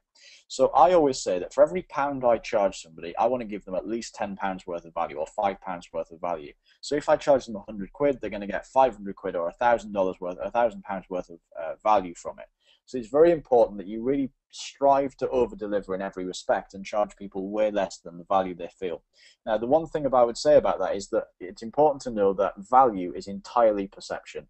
So I've seen a 10-page e-report or e-book selling on the internet for $1,000. Okay, a 10-page, so 10 A4 pages e-book selling for $1,000, and it sold hundreds of copies purely because the product was great. The value that they felt it delivered to them, the value that the customers got from that report, I didn't buy it, so I don't know what was in it, but the value the customers got from that report they felt was worthwhile, and the promise that this report offered must have been astounding. Probably had to turn lead into gold or something, but it had to be absolutely phenomenal. So what you need to do is to make sure your product is great, that it delivers on the promise, and the promise has to be worthwhile. They have to think, well, that's worth $27, $47, $67, $97, whatever it is you're going to charge them for it. And more importantly, if they're going to pay $97 for it, they need to feel that it's worth $500 or $1,000, and then that's how you would craft a really good offer. So it's important that your offer is actually good. So basically, your offer would consist of a couple of paragraphs that would really sum up what they're going to get, what it's going to do for them, and how much they're going to pay for it. And all three of those things have to be great. They have to almost sound too good to be true. Not so much so that people will be too cynical about it or skeptical about it, but you have to make them sound amazing so that people feel they'd be an idiot if they didn't take you up on your offer. So the offer has good product, good price, and a great promise. Now, once you have made your offer, you then need to give a guarantee. Now, this is something that absolutely terrifies lots and lots of newbie internet marketers. They think, I don't want to give people a guarantee on something because they may just take advantage of me. So, with regards to that, if you want to make your offer truly irresistible, then you need to remove all of the risk from the investment with a money back or a satisfaction guarantee. So with that said, your customer needs to feel totally secure that if the product doesn't give them exactly what they require, they can just ask for their money back. Now, I recommend that you give people a 60-day money-back guarantee on everything that you do. If you're working with clickbank.com to actually sell your product, and that's what we're going to be doing in 2 weeks' time, then they actually require that you give a 60-day money-back guarantee. The reason for that is that ClickBank actually take the money, ClickBank handle any refunds, and ClickBank send you your half and send your affiliates their half. So if you give any less than a 60-day money-back guarantee, then ClickBank don't like it, but you can't give any more than a 60-day money-back guarantee either, because ClickBank will have paid out the money by that point and won't be able to refund the purchase. So basically, that's the kind of the main point with that. You need to. I recommend giving a 60-day money-back guarantee. You have to if you're using ClickBank, or they won't accept your offer. And also, that's a kind of a good number. That gives people 2 months to check out your product, decide if it works for them, if it's right for them, and if not, they have the opportunity to ask for their money back. The one thing I can tell you is that the majority of people will never bother. Even people that hate your product, and obviously we don't want people to, but even the people that hate your product, most of them will never ask for their money back. It seems like too much effort. People don't want to kick up a fuss, all the rest of it. And also, your product will be good. I know you will have put effort into making sure the product is good and will actually do what it says on the tin. So I recommend giving a 60-day money-back guarantee, and let me put it this way. If you're frightened of losing money, because you may be worried, and this is understandable if you've never done this before, you might be concerned that someone will buy your product, use it, and regardless of whether it works for them or not, ask for their money back because they've got the thing for free. A couple of things to tell you on that. One, for the most part, we're talking about digital products, so it doesn't cost you anything to deliver the product or to refund it. It was free to send it to them. You didn't have to pay for packaging and posting and shipping and all the rest of it. So it doesn't cost you anything to refund their investment. Now, yes, all right, they've still got the product, so that's a little bit irritating. If it is a physical product, then you would ask them to send it back to you in the post before you give them the refund. That will actually half the number of, at least half the number of refunds you actually get. There will be people that will ask for a refund, and then when you say, okay, just send it back to us at this address, they'll actually go, oh, no, I can't really be bothered with that. So that will actually half the number of refunds. But I know the majority of people on this call will be using digital products first. So yes, it's a little bit niggling that the person still has the product, but hey, that's what's going to happen anyway. And the other thing is, so it hasn't cost you anything to deliver it, it won't cost you anything to refund it, and you will make more money from the sales you generate as a result of having a guarantee than the sales you will lose from people who refund. There are still more honest people in this world than there are nasty people. So quite honestly, I genuinely 100% know from experience, if you don't put a guarantee on your sales letter, you will lose a lot of sales. If you do put a guarantee, you might have to refund a couple, but you will have more sales from which to refund them. So hopefully that kind of makes sense. You definitely 1,000,000% want to put a guarantee and make it as clean as possible. One of my training products is a $2,000 training program, and the guarantee is that they can try it out for an entire year, and if they don't like it, I will double their money back. Now that means that they can actually take that $2,000 training, take it and try it for an entire year, and at any time in that year, or any time after, or sorry, any time in that year, or on day 365, they can email me and go, this isn't right, I don't want it, give me double my money back, and I'd have to then pay them $4,000. That's their original $2,000 and $2,000 more. Now, I don't recommend that you do that. I just know that my product is top notch. I know that nobody has ever refunded on it, despite the fact they could totally financially rate me. Nobody has ever taken me up on that guarantee, and I have sold somewhere between 50 and 100 copies of that product, and nobody has ever taken me up on that offer. So that just says something to me. There are more people who are interested in trying to improve their lives and genuinely take advantage of an offer rather than take advantage of you. So definitely give a guarantee wherever you can. And no, that doesn't mean that you can make yourself $2,000 by buying one of my products and then refunding on it and getting the extra $2,000 just because I've told you this. So you want to give a guarantee. That's very important. The next thing you want to do, once you've given the guarantee, is you want to inject scarcity into your offer. Now, just wait for the webinar. There we go. You see, one problem that we face as internet marketers is typically your visitors will land on your website, and they may decide that they want to take their time deliberating about whether or not they should make their purchase from you. So they might want to go out into the internet, they might want to do their own research, they'll probably Google your name, they'll really want to look around, and they'll want to know whether or not you are the real deal, they'll want to find out more, they'll want to think about it, they'll want to go sleep on it and come back again.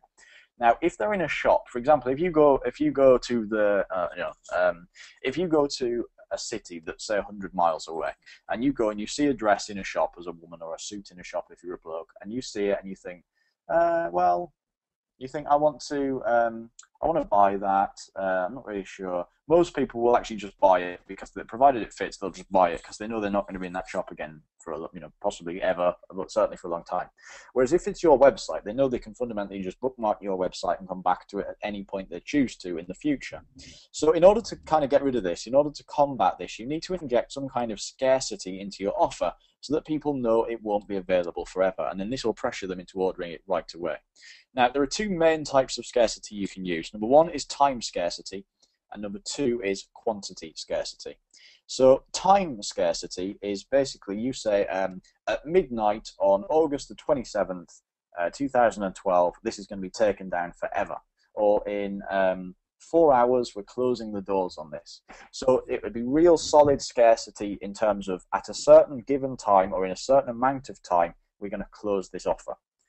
The alternative to that would be quantity scarcity, where scarcity is linked to how many units of a product you have sold. So, for example, you might say as soon as we've sold 1,000 copies of this product, or 5,000 copies of this product, or 100 copies of this product, we're going to be taking it off the market. Now, it's not necessarily, scarcity isn't just about taking it off the market, it can also be about putting the price up. So, for example, you could say time scarcity. At midnight tonight, the price will double from $97 to $197. You need to get this now.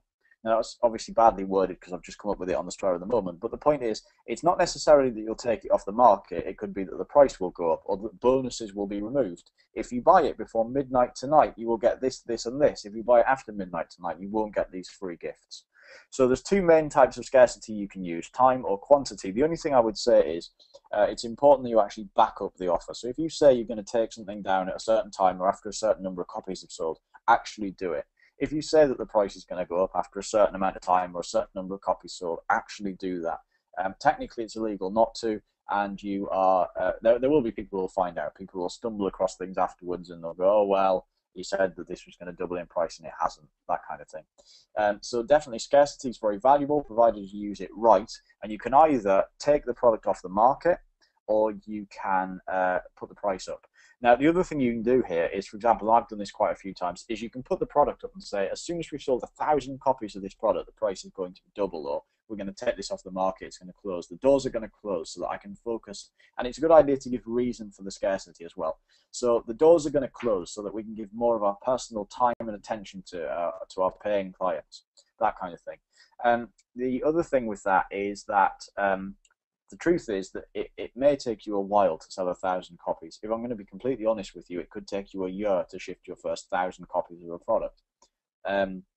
It may not. It may happen in 6 months. But in fairness, if a product is selling for $97 and you sell 1,000 copies of it, that's $100,000. I suspect you would probably be relatively happy to take that off the market for a month in order to keep your scarcity claim accurate, and then put it and then re-release it either under a new name and new packaging and new branding, which I've done a few times. Or you can just re-release it and say, God, due to high demand, we've released it, but it's only available for another 1,000 copies.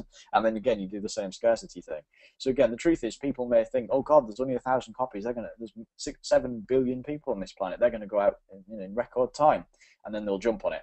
Whereas the truth is, it may take you a year. I've got a couple of products that will probably take me 5 or 10 years to sell 1,000 copies. It's an expensive, high-ticket item that I don't sell that much of. I don't promote it that heavily. But again, just by saying, once we've sold 1,000 copies, the doors are going to slam shut, leaving you cold and alone on the outside. And again, you can use all this kind of emotional and very imaginative and colourful language in order to sell the scarcity. So you definitely want to put scarcity into your offer. And finally, you want to close this with a call to action. I've seen quite a lot of people selling things where they don't really have a very strong call to action. So it's very important that you give them a powerful and stern CTA, call to action. You see, it's very important that you don't just expect that your customer will inherently know how to purchase your product. You need to actually tell them that they need to click on the add to cart button, or click on the buy it now button, or enter their email address below to begin the order process, or do this or do the other. You have to tell them exactly what they need to do in order to make their payment and download the product. It's a good idea to tell them that they're going to get instant digital download access to the product. You can be watching this, you can be benefiting from this training in as little as 3 minutes from now. You can kind of give them that information, tell them they need to act now, and tell them exactly what they need to do. One thing we do quite a lot, you'll see it if you were to look at most of our sales pages, for example, EliteHypnosisBootCamp.com, is you'll see that we have planted a call to action at multiple points throughout the page. So we've got a stack of add to cart buttons. It's almost comical. A stack of add to cart buttons as you look down the page. So it's very difficult to flick your finger up the page without seeing, to flick the cursor up and down the page without seeing an add to cart button somewhere, or at least one. So it's a good idea that you should plant your call to action throughout the sales letter. It doesn't necessarily have to be a big bright call to action. It doesn't have to be a big bright add to cart button. It could just be a small line of text that says, "I've seen enough. Order now," and when they click on that, it takes them to the order form. That's a little bit less obtrusive and intrusive rather than an add to cart button. So that may be an alternative. But then you have your one big add to cart button down towards the bottom of the page after you've given them the scarcity, the guarantee, the offer, and everything else that we've mentioned up to this point in this formula. The other thing I like to give them is a warning of what will actually happen if they don't grab this offer right now. So it's important that you let them know that their lives will not change unless they take action today, and tell them that they will miss out on this opportunity. So for example, there's a call to action or a warning that I've used with my call to action on a number of occasions, which goes something like this. In 12 months from time, so I've given them everything they need to know. I've told them about what the offer is, what the product does. I've given them all of my case studies, all my credentials, told them everything I've achieved, everything I've done, why they should listen to me. And then down at the bottom, I have a sentence that goes something like this, and this is pretty much how I remember writing it. In 12 months from now, one of two things will happen. Either you will have grabbed this system with both hands, embraced it into your life, and become a happier, healthier, wealthier non-smoker. You will have enjoyed the benefits of no longer smoking. You'll have enjoyed the extra holidays and the better clothes, the better lifestyle you can now afford as a result of no longer being a smoker. You will be able to, you will know that you have added an extra potentially 5 or 10 years to your lifestyle. You will know that you'll get to see your children grow up, get married, and even have children of your own. You'll get to hold your grandchildren. Or in 12 months from now, your health will have deteriorated further. You will be even poorer than you are right now. You will, and again, I'll just list all of the negative things. So once I've listed all the negative things, I would then go on to say, the choice is entirely yours. I've removed all of the risk with my 100% ironclad, set in stone, money back guarantee. Take this system today and change your life. So I give them that warning. Here's what's going to happen if you do not take this offer. But if you do, this is what's going to happen.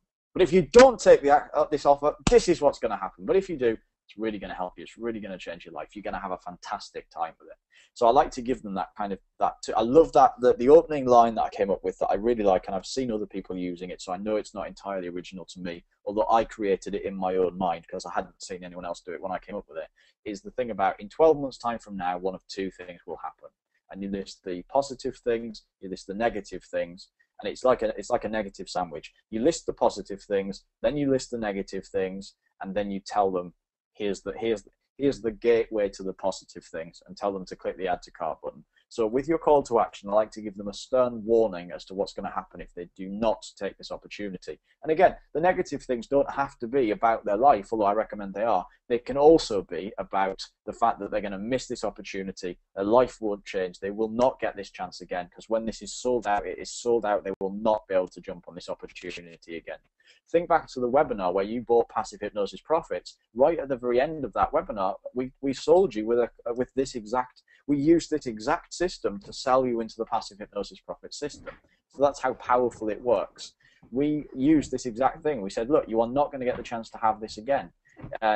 One of two things will happen in 12 months from now. Either you'll still be out slaving your arse off, working 40 hours a week, seeing clients who are coming into your office, and you can only see a certain number of clients, and you're still going to be trading your time for money. Or you could wake up every morning and you could find that you've got $1,000 or $5,000 stuffed into your PayPal account that wasn't there the night before, and you didn't do anything but sleep for the work.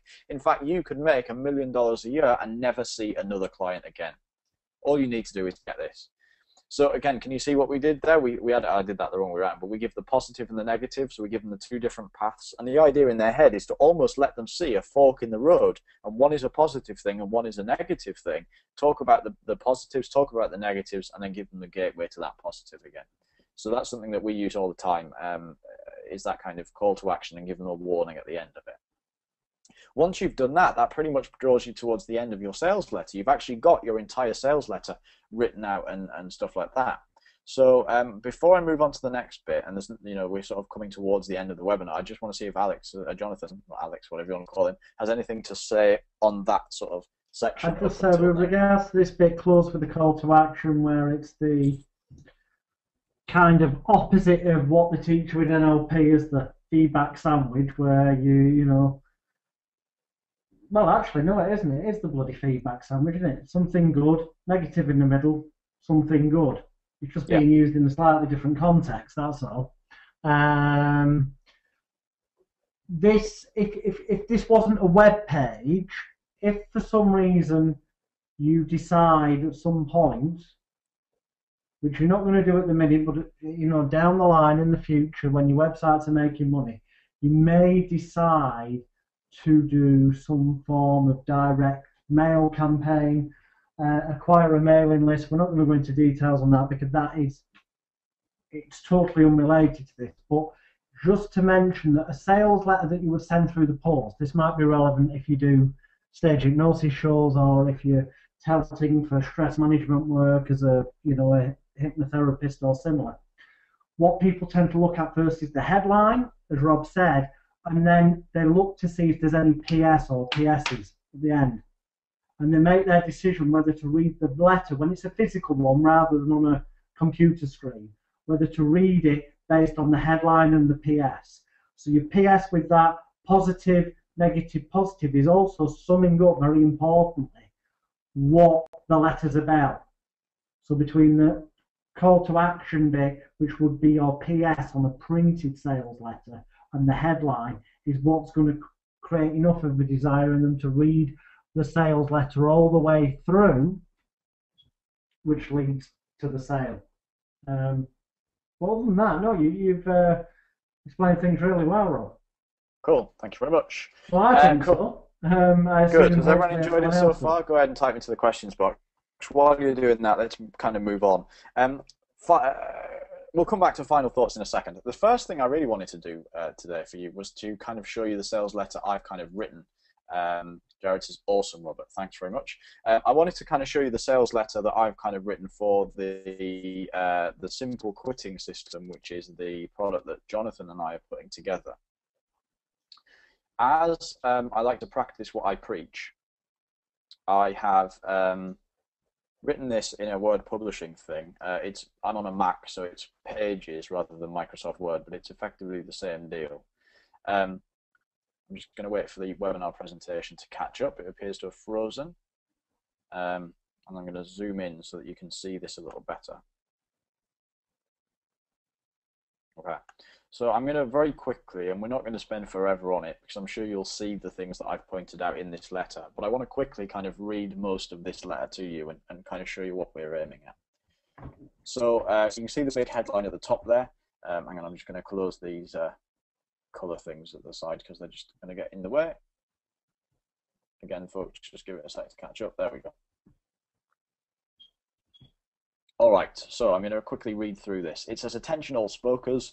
It says exposed. So the big headline is exposed, the incredible secrets that will stop you smoking forever in as little as 38 minutes flat. Exposed is the word I was talking about towards the start of the call when I talked about headlines. I talked about the word discover being a really strong thing. So this could say discover, the incredible secrets, but I also like the word exposed. That was the alternative one that I didn't put in the presentation because I've got it in this letter instead. So exposed, the incredible secrets that will stop you smoking forever in as little as 38 minutes flat. This was actually the third draft of that headline. The first one was exposed, the extraordinary secrets of this ordinary 25-year-old that will stop you smoking forever in as little as 38 minutes flat, but I didn't like it as much. It was a little bit too wordy. I did like the extraordinary and ordinary bit, but it was just a bit too wordy. So this is the finished kind of draft. Again, this is only draft one. This may change over time as I begin to play with it, and we will tweak things and see what works best. Subheadline is stop wasting time, money, and energy on patches, gum, and all that other crap. It's time to learn the truth behind the big quit. From the desk of Robert Temple, hypnotist and addiction expert, regarding your smoking habit. Dear frustrated smoker, have you tried everything to quit smoking and failed at every hurdle? Have you given up for a short while before going back to those little death sticks? Have you had enough of finding it hard to breathe? Would you like to live your life to the full without leaning on a 4-inch long white crutch? If you answered yes to any of the questions above, then this is going to be the single most important letter you will ever be fortunate enough to read, without exception. If you want to quit smoking, this letter will allow you to do it, so read on. If you don't, then please leave this page now. There are plenty of other smokers who want, and that's crossed out and says need, my help. Still here? Good. Then you are one of the lucky ones. You have the right attitude for me to work with you. So why should you listen to me? My name is Robert Temple. I'm a professional hypnotist from the UK. Over the past 3 years, I've talked to, and I should say 5 years, I don't know why it says 3. I've talked to and worked with hundreds of smokers from all walks of life. I've dedicated so much of my spare drinking, dating, and dating time to developing the perfect system to kick cigarette butt. Okay, but seriously, I've studied virtually every quit smoking program, book, course, DVD, CD, MP3, and seminar that I've come across, and I've found countless flaws, gaps, and mistakes. They mostly contain crucial problems that are holding people back from a successful quit. I spent literally thousands of dollars on all of the hype and bullshit so that you don't have to. So why should you quit smoking? Well, every smoker knows they should quit. I mean, the ingredients list of a standard cigarette packet reads like the recipe for a device designed for global destruction. We're constantly being told now by the government, the television, Hell's Teeth, even the cigarette manufacturers are warning us against smoking on the cigarette packets. So why else might you want to quit smoking? And then I've listed a bunch of things. Bad breath, disgusting teeth, stained hands and nails, no blah, blah, blah, blah, blah. The list of reasons to quit is endless. I'm not going to waste any more of your time. We know that you want to quit, but it's not that simple, is it? Okay, I hear what you're saying. You know you should quit, but you just can't. You think that giving up smoking is hard, right? You assume that if it was easy, then we wouldn't have the millions of unhappy smokers across the planet. Well, I'm going to tell you a secret, a big juicy one. Are you ready? Here it comes. Quitting smoking is actually easy. Say, what? Have I lost my mind? No. If you believe that quitting smoking is difficult, I'm here to tell you that you are wrong. No offense, but you are. Well, not exactly wrong, but misinformed and uneducated. You believe a myth which has been circulating virtually since the cigarette was invented. Oh, I've tried to quit before, but it's just so difficult. You hear it all the time, right? That rumor is spreading across the world like a record-breaking game of Chinese whispers. It becomes more and more widely believed with every second. The big golden key to stopping smoking. So here it is, the real reason why everyone thinks that quitting smoking is so difficult. Everyone is doing it wrong. That's right, thanks to a global misunderstanding about smoking, everyone is trying all of the wrong methods to quit. For example, willpower alone. It simply doesn't work most of the time. The chemical and psychological addictions to nicotine are just too strong for most of us to break on our own. Nicotine patches. They only tackle the biological and chemical addiction to cigarettes, but not the psychological part. It's like trying to chop down a tree with a blunt axe. Special gum. Well, believe it or not, it's actually possible to become addicted to the gum as well as the cigarettes, so I advise people to steer clear of this. It normally tastes hideous too. Tablets and medication. Most people I've spoken to have found that they manage to stay off cigarettes whilst using the medication and then relapse as soon as they finish the course. Not great. You see, all of these so-called solutions have mega flaws in them. So I took it as my mission to find the one perfect system, the holy grail of smoking cessation programs. It became an obsession, an unhealthy obsession for health. After 3 years of extensive trials, working with and talking to hundreds of successful quitters, see all my credentials and stuff, I'm listing here stuff I've done, with around a 90% success rate and lots of research and development, I finally succeeded. I've put the finishing touches onto the mother of all smoking therapy courses. I've weaved in amongst my packed schedule. I've been presenting smoking cessation seminars and working privately with one-on-one clients to test every tiny detail of this system. My final thoughts? Well, it's pretty damn perfect, even if I do say so myself. Now, I realize that not everyone can afford to book a session with me. My waiting list is getting pretty hefty, especially now that I limit the amount of clients I see on a weekly basis. So I've decided to offer it to you in the form of my brand new home study program, introducing the Simple Quitting System. It's a revolutionary 5-part smoking cessation program, which will change your... I'm just going to wait for the webinar to catch up because I've scrolled down a bit further, but it hasn't. Give me a sec. There we go. It's a revolutionary 5-part smoking cessation program which will change your relationship with cigarettes to give you a quick, easy, stress-free, and lifelong quit. Here's what you're going to get. Part 1 is the Simple Quitting Trance Session MP3. You simply won't believe the power of this life-altering trance MP3.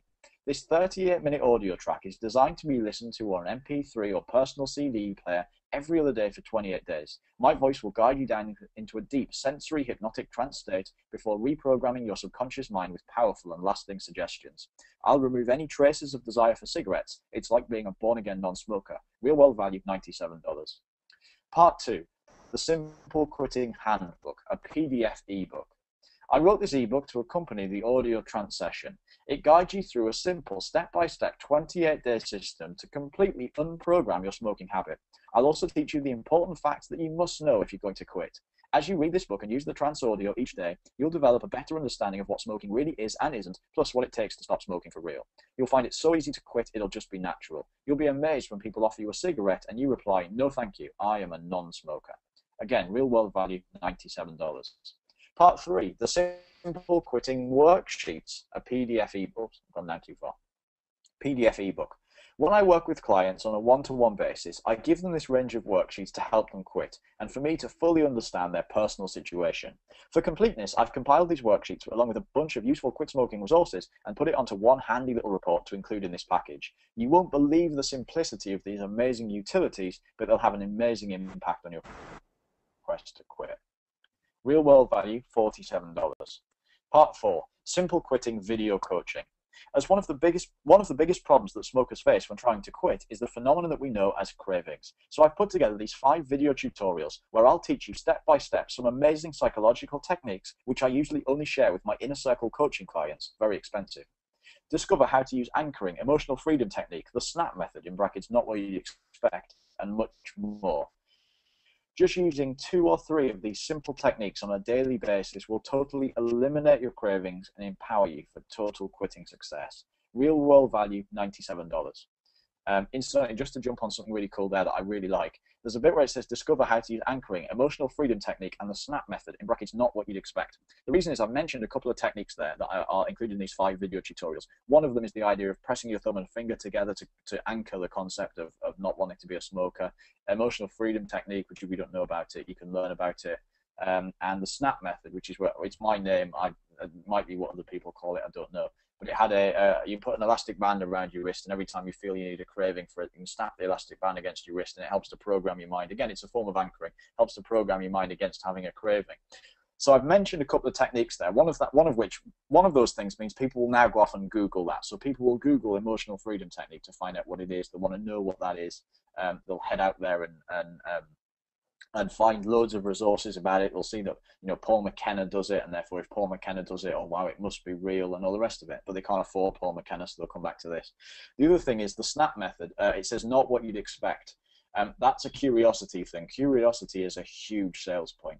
I've said the SNAP method, and the reason is that most people, I'm thinking, if they hear cigarettes and snapping, they're going to think that it's going to involve snapping cigarettes and all the rest of it. But it's not. It's about snapping an elastic band against their wrist. So the truth is, it's probably not what they'd expect. Now, all right, 99% of people who read this will probably have no idea what the SNAP method is. They probably won't even guess. But those who do, and those who don't, that sentence in brackets, not what you'd expect, invokes their curiosity. They'll think, wow, what is it? I want to know more about it, and they'll want to kind of look into it. So that's a really cool. Curiosity is a huge, huge, huge deal. Okay, so let's move on.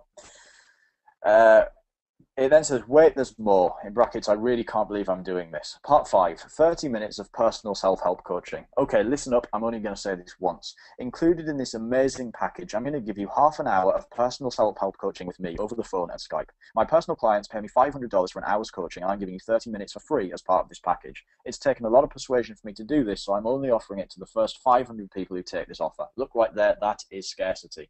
Now, you may be thinking, Jesus, why are you offering 30 minutes of your personal time? You're trading time for money again. The reason I've put this in is because I have done this with other products in the past, and I have sold over 1,000 copies of a product where I've offered this, and nobody has ever claimed it yet. So if one person in 1,000 doesn't order it, then I feel I'm happy enough to go ahead and do that. All right. So in terms of what I say, if suddenly everybody starts ordering it, then I may pretty quickly remove that part of the offer. But right now, I've sold at least 1,000 copies of something, and nobody's taken it. So I'm happy. There's also a consideration where people did contact with an offer like that. What it clearly says is that, you know, we'll give them the half hour or the phone stroke Skype. It doesn't say there that is one-to-one, privately, just us them. So in truth, if they do contact, we can go, well, we run the self-help Skype session on the last Thursday of each month, so that then anyone else, just in case, you know, if anyone else did contact prior to the last Thursday of that month who bought it, then they can all be on the same call using a conference, online conference facility. So you actually could literally have dozens of people online for the half hour, and you've got dozens of people out of the way in the half hour. So it's not the scary, oh dear, you're back to giving away your time for money situation. There are ways around it. The other thing that I do is on the download page. So on the download page, it would say step 1, download the MP3. Step 2, download the ebook. Step 3, download the worksheet. Step 4, download the video. Step 5, you claim your personal self-help coaching. What I then say is that the self-help coaching can be claimed once they've used this system. The self-help coaching is to help them change in another part of their life. So they don't need self-help coaching to help them quit smoking. They've just bought the world's best, in my opinion, the world's best quit smoking package. They don't need me to help them with that. I'm going to help them with a different part of their life. What that means, therefore, is they can't claim this until after they've used my system in full, which means they can't actually claim the 30 minutes of personal self-help coaching until after they've quit smoking using my system. That's probably another reason why nobody's ever claimed it. But even without that disclaimer, I've sold hundreds and hundreds and hundreds of copies of something, and nobody's ever claimed that. And if they do, I'll either just do the session, because it's only half an hour out of my time. So if you sell 1,000 copies of something at $67, that's $67,000.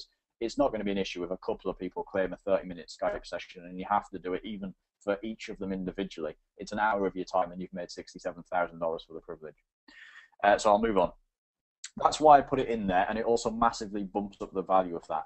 I charge basically just short of $500 for an hour's coaching. So half of that I can say is $250. That bumps up the value of what I'm offering. So I'll continue. If I was ever to sell the individual elements of this course separately, you can see why they would be worth over $500. This is the real deal. Here are just a few of the reasons why you should use and trust the simple quitting system. It attacks the deep, now notice these are benefits primarily, there might be a couple of features, but they are primarily benefits, not features. It attacks the deep psychological root, in brackets around 90% of your addiction, instead of just tricking your body like most treatments. 2, this home study version, so home study is the feature, this home study version gives you 100% coverage of my mega successful personal therapy sessions. That is a benefit rather than a feature. The fact it's home study is kind of a feature. It works on a subconscious level. That's a feature, but I've backed it up with a benefit. You don't even have to believe that this will work. Technically, that goes against what we say about hypnosis, but fundamentally, if people are willing to part money with this, they genuinely will believe in it. There's no need to spend hundreds or thousands of dollars on medication, patches, and gum. You won't be struck by any feelings of loss or sacrifice. You'll be able to socialize with other smokers easily without fear of a relapse. That's the benefit at the end there. There's no willpower or self-motivation needed, and you don't need to start any form of exercise program after you quit. Wait, there's more. You'll also, there's a sentence missing here, but it should then say, you will also learn, so these are now features of the ebook effectively, the harsh realities of smoking, how your body is affected when you smoke, how your body is affected when you quit, the truth about so-called cravings, how to socialize with smokers without needing a cigarette, how to get support from your family and friends, what nicotine replacement therapy is and why you should avoid it, the qualities of a quitter, and more. So that's kind of the extra bonus features that I wanted to mention that don't massively have benefits, or have benefits, but the benefits have already been mentioned. It then says, but does it really work? Listen, I understand that you're going to be skeptical about this mumbo-jumbo new age healing stuff, and you don't want to waste your cash. So here's what I'm going to do. I'm so confident that you'll love this system that I'm putting my reputation and my wallet on the line with my 60-day, 100% ironclad satisfaction money-back guarantee. And breathe. I'm so confident in my work that if you follow this system to the letter, and after 60 days you haven't quit or cut down to your desired level, I realize some people don't want to quit, they just want to smoke less. Then I will give you every single penny back. That's right. If it doesn't work for you, then I don't want your money. Just drop me an email within 60 days of purchase. I'll cheerfully refund every penny at the click of the button. Simples. In other words, you quit or your money back. So I recommend you give a satisfaction guarantee. I'm actually giving a results guarantee. If they don't quit smoking, then I want them to ask for their money back. Can't say much fairer than that, right? Sounds great, Robert, but how much is it? I'll be honest with you. I've spent literally months trying to work out exactly how much I should be pricing this system at. The simple quitting system is considered by many, in my opinion, that's me and my family, to be the fastest and easiest way to quit smoking, adding years onto your life and saving you a fortune. I should point out that sentence is also backed up by the fact that, in truth, the simple quitting system is just a hypnosis system to help people quit smoking. And there are many people that consider hypnosis to be the fastest and easiest way to quit. So that backs that sentence up.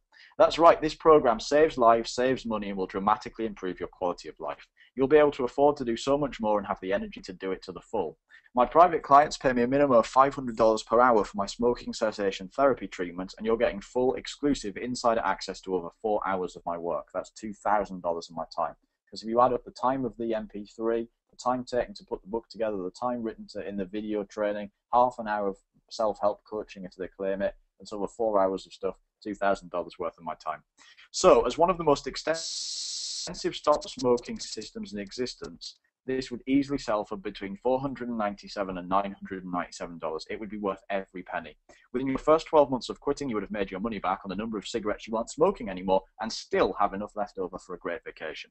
But don't worry, you don't have to pay $997, $497, $197, or even $97 for access. You're in luck. You've caught me in a good mood and also in the middle of a strictly limited marketing test. That's a sentence I use a lot. This is a strictly limited marketing test. That means as long as you act right now, you can get complete and immediate access to this entire system for just $67. Please note, this is not a sales gimmick. This $67 price tag really is only available for a strictly limited time, and I reserve the right to up the price to $197 or more at any time. You will genuinely never get the chance to see this unmissable price again, and don't forget, there is zero risk, as all of your purchases are totally covered by my 100% satisfaction guarantee. If you aren't totally happy with this system, then I don't want your money. Just drop me an email, I'll cheerfully refund your $67 at the click of a button every dime. You can quit smoking forever for less than 2 weeks worth of cigarettes.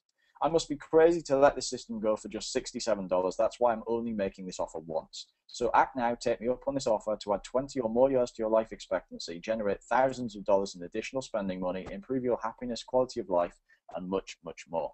This token price of just $67 is there to help me keep this website running and is the cheapest I could possibly give this information away for. Remember, if you close this page and walk away, your next opportunity to buy this course will be that should be $197. Well, Robert, how do I grab my copy? It couldn't be easier. Simply click on the Add to Shopping Cart button below and you'll be directed to our secure SSL order form. You can pay your one-time investment of $67 using any major credit or debit card and will gain instant access to the whole system as soon as your payment is complete. Yes, Robert, let me in. I'm not sure why the page appears to have gone blank on your webinar screen. Come back now. The text is still there because I'm reading it. So, oh, that's it. That's cool. Yes, Robert, let me in. I'd be crazy not to accept this incredible offer and grab your entire simple quitting system for the low price of $67. I understand that I'm locking in this special price by ordering right now, and I accept there is no risk to me thanks to your 100% satisfaction guarantee. I'm ready to gain instant access to your system and get started straight away to transform my life. Add to cart button will go there. The correct way forward is clear. If you want to stop smoking, then this $67 will genuinely be the most life-changing investment you'll ever make. Whether you believe in its success or not, I've removed all of the risk with my 100% ironclad money-back guarantee. There's nothing to lose and everything to gain. Order today. I can't wait to hear your stories of success. Robert Temple, hypnotist and mind therapist. P.S. Don't forget, close this page and lose out. Click here to pay your $67 and get instant access to everything. PPS, I'm taking on all of the risk with my ironclad, set-in-stone, ridiculous 100% satisfaction and success guarantee. You've got nothing to worry about except what you're going to buy instead of those cigarettes. Order today. That's currently the end of the letter. Now, I should point out, this is draft 1, so this may change. There are certain things I want to add in. There's still not quite enough emotional pain and anger and agitation in there for me, but that's the basic sales letter. You'll see what I've done is I've actually gone through and changed all of this. I've actually gone through and formatted it the way I want it. The headline is big, red, and centered because I want it to be big, red, and centered. If I want big text, I've got big text. If I want little text, I've got little text. If I want blue text, I've got blue text. I've formatted it exactly how I want it to look on a website so that I can just copy and paste it directly from the Word document. Now, a couple of things I want to address on that. Obviously, I'll take your feedback on the sales letter, any questions about anything you've heard there. A couple of comments. David Townsend says, use care with the success. I was going to answer the comments. I was just waiting for you to go through the sales letter. Okay, cool. I'll let Jonathan address those because he will do it better and quicker than I can, although I know that we're going to give you the same answer. Use care with success percentages in Australia, trade practices, blah, blah, blah, blah. Be careful, David's saying. If your website's not hosted, basically, until somebody comes along and tells you to remove it, do it.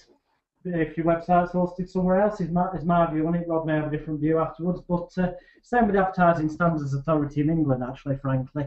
You shouldn't do. Ideally, you should make sure your sales letter is right, but the worst they'll do is come along and tell you to stop using it immediately, otherwise they will take action against you. They never take action as long as you stop using there and then. In fairness, over the years when I was doing direct mail through the post, sending letters out before the internet existed, I had one sales letter that generated me thousands upon thousands of pounds in a matter of weeks. And I kept getting more printed and getting more mailing lists to send them out to because it was generating so much money. And I think it was only after I sent out about the 10th lot, so about 10,000, the 10th lot of 1,000, so that's like the 10,000th sales letter, that suddenly I got a letter off the ASA saying someone had made a complaint, and I could substantiate the claims, so I put my evidence in. They decided to find against me in the end, which was a case of change the sales letter or we'll take action against you. So just change the sales letter and start sending out another one, altered slightly. Ask afterwards. It's easier to apologise than it is to lose out on making money. But don't break any obvious laws. Remember, ASA are just a case of they can take action if you don't do what they enforce on you. But they've got to have had a complaint in the first place. There's so many pissing websites out there, the chances of someone making a complaint against you are minuscule. The chances of people making complaints against me, Jonathan Royle, aka Alex Smith, I can assure you, happens every bloody, if not every day, it happens every week that I get reported to certain authorities, so-called bodies, and this, that, the other. Unfortunately for the people that do it, everything I state can be backed up within the parameters of the law. So everything is semantically and legally, lawfully correct, although some may consider it on some levels to be not necessarily ethical because of their own moral code. It is within the law, legal, lawful, and correct. Regards, are you Robert Temple, an addiction Hang on, just expert? quickly, 2 seconds before you say that, Yeah. I just want to quickly add to your comment on David's question about. So just a reference for everyone else, what David's asked about is in the letter I say I get a 90% or 95% success rate.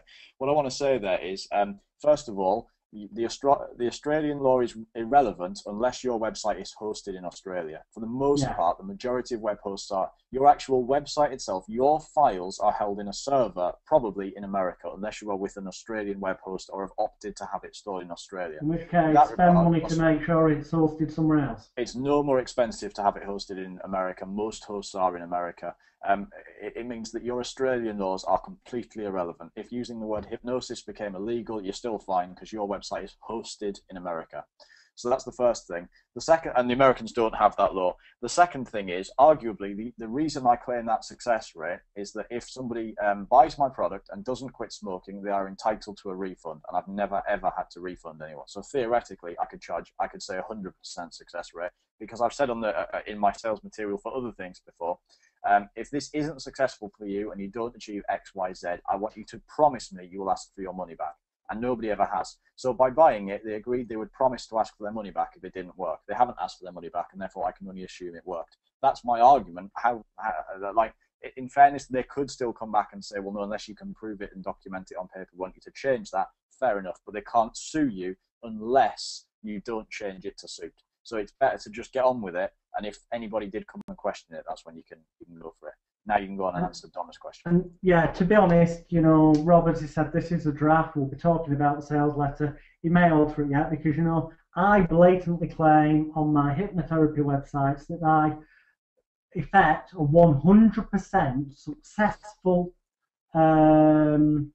outcome for 100% of the people, 100% of the time. And there's a little star next to it, and it then clarifies it, just so long as you are 100% serious and committed to this working for you. Which is like putting the conditions on it, but it still gets perceived as this is going to work 100% of the time. It gives you the get out clause semantically. Is Robert an addiction expert? So that you can say that legitimately. Have you studied the stop smoking programs you claim? Have you found the problems with the programs that you say in your sales letter? I ask these questions to see what liberties are permissible in sales letters. Are you exaggerating? Is this legal? No, he's not exaggerating. He's probably forgotten more about how to stop people smoking than most medical doctors know, because they're just brainwashed into signing people onto addictive drugs and things that make money. As for what he studied, well, he's studied hours and hours of different approaches to smoking cessation. Indeed, as will all of you when you've studied the Elite Hypnosis Bootcamp contents, because there's numerous different approaches, methodologies, thoughts and opinions in there, not just from me, but from numerous other people as well, thus making the comments completely factually true and correct in law and also in reality. Donna says, you really charge $500 for an hour's coaching? I've seen in other hypnotist claims that he charges $2,500 a session, but I don't believe it. Rob, I do know charges in that region. We're talking purely for hypnotherapy sessions. Yeah, I was just working that out mentally in my head, the current exchange rate. UK sterling, I know he does charge in the realms of £250 to £300 UK sterling for a stop smoking session, when and if he chose to do it. The truth is, he very rarely, like me, chooses to see people on a one-to-one basis. We'd sooner make more money. Because of this system. Pardon? Because of the passive hypnosis profit system. Well, exactly. If we do see people in person for smoking, it now tends to be smoking cessation, group therapy session, where people will be paying between £47 to £97 sterling, which is between sort of $100 to $150 to come along for a 2.5 hour kind of performance almost, where they get entertained a bit in the first half, and in the second half the entire audience of 50, 100 or 150, maybe even more people are all told to close their eyes and are taken through the complete mind therapy system that's on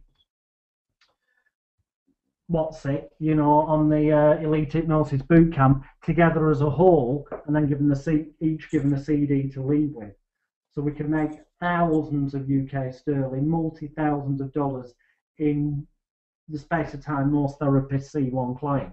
That is what we only tend to do on a physical face-to-face basis. Because what's the point when you can go and enjoy your life, have quality of life, spend it with your family, your friends, doing what you want to do, working smart instead of hard. So just seeing if there's anything else there. P.S. This is great, quit smoking sales letter. If I were a smoker, I'd jump on it. Oh, Donna's complimenting the sales letter. It will actually be even better by the time we get to the stage of this training system where we're all going to be putting our websites online. Arjun says, did you really spend all that money so I don't have to?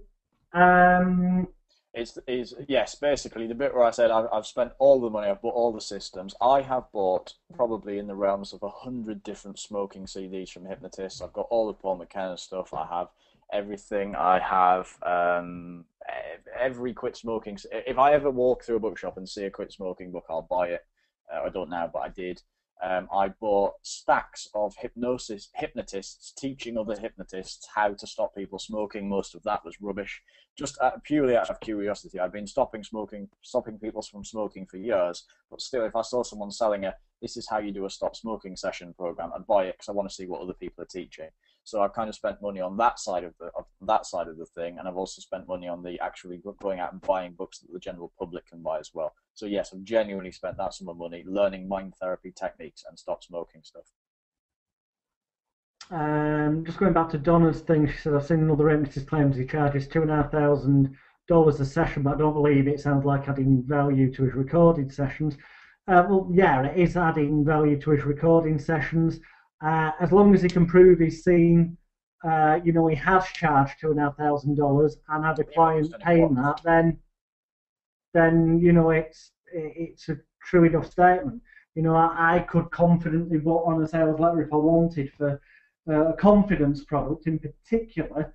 I could say that a one-to-one session with me for when seeing a celebrity client would be a minimum of £5,000 UK sterling, because I can prove I've done that. I've got the receipts, the proof that go to the relevant authorities in my possession. It only happened the once for that amount of money. But if it's happened, as long as its word is semantically correct, this is a thing that always amazes me, hypnotists in particular, have such so many hypnotists I know, no offence to you, Donna, or anyone on the call, it's just a general observation, this, are supposed to be out there knowing about hypnosis, i.e. hypnosis, which is words that affect people, and they have such a crappy understanding of semantics. Rather than getting the latest book on the latest hypno technique, getting actual books on semantics, and not so much standard English, like how do you write a letter that's, grammatically correct. Forget all that. Semantics is deeper than grammar. It's what psychological effect the way people perceive things and react to them. On the one angle, but on the other angle, what have you said in terms of being able to back it up and prove in law so it's legal? Lawyers are experts at semantics. Just a little side tip there, but we give you, what books would you recommend on the topic of semantics? Crikey, you know what? I honestly couldn't tell you. It's that many years ago since I read book after book after book on semantics. I literally just went to the library and took out kind of every book they had and ordered some in. So, what I'd suggest you do research on Amazon. It's like the same way as become an instant expert on anything technique I mentioned in a previous webinar. Buy the 3 books that have got the most number of reviews on Amazon, so seem to be the highest selling, most popular with the most reviews, and also buy the 3 that have got the best rating, because that might mean that you end up with less than 6 books, or it might mean you end up with 6 books. The reason I say that is because sometimes the 3 books that have got the most reviews have all got mediocre reviews, but I say still buy them to see why they're getting slagged off. And the 3 books that have got the highest ratings, not necessarily the highest sales, but the highest star rating, can often be books that haven't got the most reviews. So you're looking for both items. Get those, especially if there's a semantics for dummies type book or similar. I'm not sure. I really don't know if there is or not. Books that say they've got nice bullet point guides at the end of each chapter are also good, because I find they're easier to learn from. But it's definitely more valuable to writing sales letters, also to putting scripts together or improvising them as a hypnotist, and for business negotiations and contracts. Loads of different arenas. A study of semantics is worth its weight in gold. Jared says, will you let us look through that sales letter, that's the smoking one, in our members area? Well, yeah, I don't see there being an issue with uploading it in its current state as a Word document or PDF. Bear in mind, we are going to be improving on it over the next week or so. But yeah, I'm sure Rob can upload that, because at the end of the day, obviously, you'll see it. You can sort of see it on the recording of the webinar. But I'm sure he'll upload the document as well for you to have a look at. Donna's book. There's a profitable project for you, Jonathan. Write the book for hypnotists. I'll be honest with you, I don't think I've got the patience to even sit down with my digital tape recorder and try, and I am using the negative word of try, implying that I would fail, to write a good book on semantics. It's such a complex subject that you need to read half a dozen books just to get your head around it in the first place.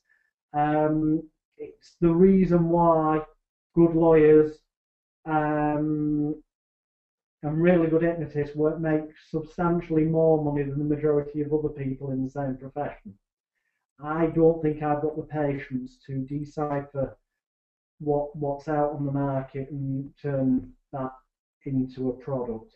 And I'm sure there's people like lawyers that have already done a better job for me.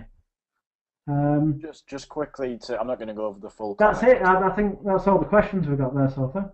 Yeah, there were lots of questions in Donna's thing, so I'm not going to go through them all because you answered them pretty much there. The other thing I want to mention there is the first question, the wording, are you, Robert Temple, an addiction expert? So you can say that legitimately. The other thing I want to point out is that for the most part, expertise is pretty much perception. In terms of addiction and matters of the mind, there's very little that's actually scientifically provable in fact. So there's no reason why I have a particular theory of addiction that I'm making this up, but I may have a particular theory on addiction that I have made up, I have come up with. It's my opinion, it's my theory, and I'm an expert on curing addiction using that as an approach. So I would be the expert on that approach because I came up with it. There's no kind of proven, real, tangible evidence that's 1,000,000% provable in court as to what is addiction and what is the. It's a matter of opinion. The general public at large tend to think if you published a book on something that you're an expert. So yeah, I am provably in court an expert on addiction because I claim I am, and I can tell, and truthfully, I genuinely am. But I can name a lot of stuff about addiction. I can tell you how it works, in my opinion, how I found that it works, and how I found it can be cured. As I mentioned before, I have studied the stop smoking products. I claim, yes. So yeah, everything in the letter is completely true. Nothing's exaggerating. Everything is legal in theory. As Alex said about saying he could, if it was worded right, he could say he charges up to $5,000 for a session. I could comfortably say that I charge up to. Oh, that's the word I wanted to say. The word you want to use is up to. If you've whatever the highest amount you've ever charged for a therapy session, you can say I charge up to. Yeah, whatever the highest amount, you can prove that you've charged. So the most I've ever personally charged for a hypnotherapy session was £500 and work with anybody that's paid more than that. I know Jonathan has. So I could comfortably work out what the dollar equivalent of that is and say for a one-on-one therapy session it is up to, and it would be like $900 or something. So I've just said $500 because that is on average what I charge. But you can use the word up to very effectively. Even if you've done it once, that's suitable. Donna says, I'm also an EFT practitioner. Do you often use EFT with hypnosis? I'll let you. Yes. The answer to that, Donna, is look at the stuff in the Elite Hypnosis Bootcamp, especially the Real Results Hypnosis DVDs, and you'll realise that in a nutshell, excuse me for being blunt, but hopefully by now you know we speak the truth. EFT, TFT, whatever you want. I'm sure Roger Callahan, who first came up with thought field therapy, and Gary Craig with EFT, were sat in a hotel room one night, smacked off the tits, drunk out the head on some kind of drugs. This is for satirical purposes only, I must say. I'm not claiming there's any reality or truth in this. It's satirical comedy, which therefore makes it allowable for me to say these jokey things in law. I'm sure they were smacked off the tits on drugs and alcohol, and early hours of the morning because they were on a trip to England. Children's television programme Rainbow came on where there's this mad character called Zippy, who basically moves his hand over his face and mouth and face rapidly whilst talking garbage. And he probably went, "Oh, Jeffrey!" with his hand moving all over his face, and then suddenly realised he felt better. So, this Zippy character goes, "Oh, Jeffrey! I feel so much better now." And then those two smacked off the tits, thought, you know what, we could have people tap themselves in different areas and tell them it's going to make them feel better. And one of them actually had a vague understanding. I'm saying this isn't true, obviously, this is just satirical comedy. One had a vague understanding that if you distract the mind doing a physical action, then the conscious mind's distracted doing something. So arguably you're bypassing the critical faculty of the brain. So therefore, the fact that it's a ritual in itself, and you're making people mentally think that doing this ritual will help them achieve whatever, X, Y, Z, that in itself is a suggestion that is not having to go through the critical faculty, because that's already bypassed by the distraction of the tapping. So therefore it is just basically waking hypnosis, eyes open trance, if indeed there is any real value to it. Or to put it another way, it's all cobblers, as I demonstrate and prove in the Elite Hypnosis Bootcamp with my own CMT, complete mind tapping bollocks, that I cure people with live at the seminar, who quantifiably say what was on a SUDS system of 0 to 10, a major 10 or 11 issue for them, within literally like less than 2 minutes of getting them to tap random bollocks on the face, but in a manner where I haven't told them it's random bollocks. At the end of it, their problems reduced to a zero, gone completely, they're cured. And you'll actually see me doing that in some of the seminar footage on the Elite Hypnosis Bootcamp. Probably not the answer you wanted, but the truth is it's all bollocks. But it's saleable bollocks, and the general public don't know that it's bollocks. So it all comes down to how you present it, really. Back to you, Rob. So yeah, so to wrap up your question, yeah, we do. We don't believe in it, as Alex just kindly demonstrated.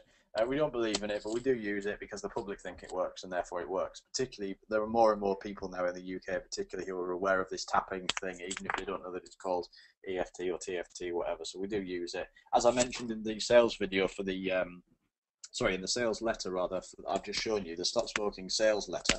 One of the 5 video tutorials they get is teaching them actually how to use EFT to beat cravings for cigarettes. So I actually walk them through the tapping procedure and help them cure a craving that way.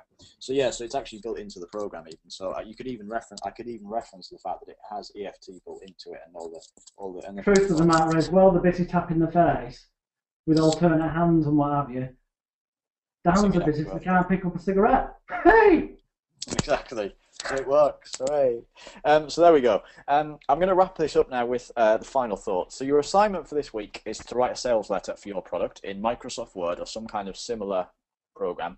And then in the next module, we're going to put everything together. So we're going to give you the website templates, etc., so that you can actually complete the physical website itself, and then we'll show you how to upload that to your website as well.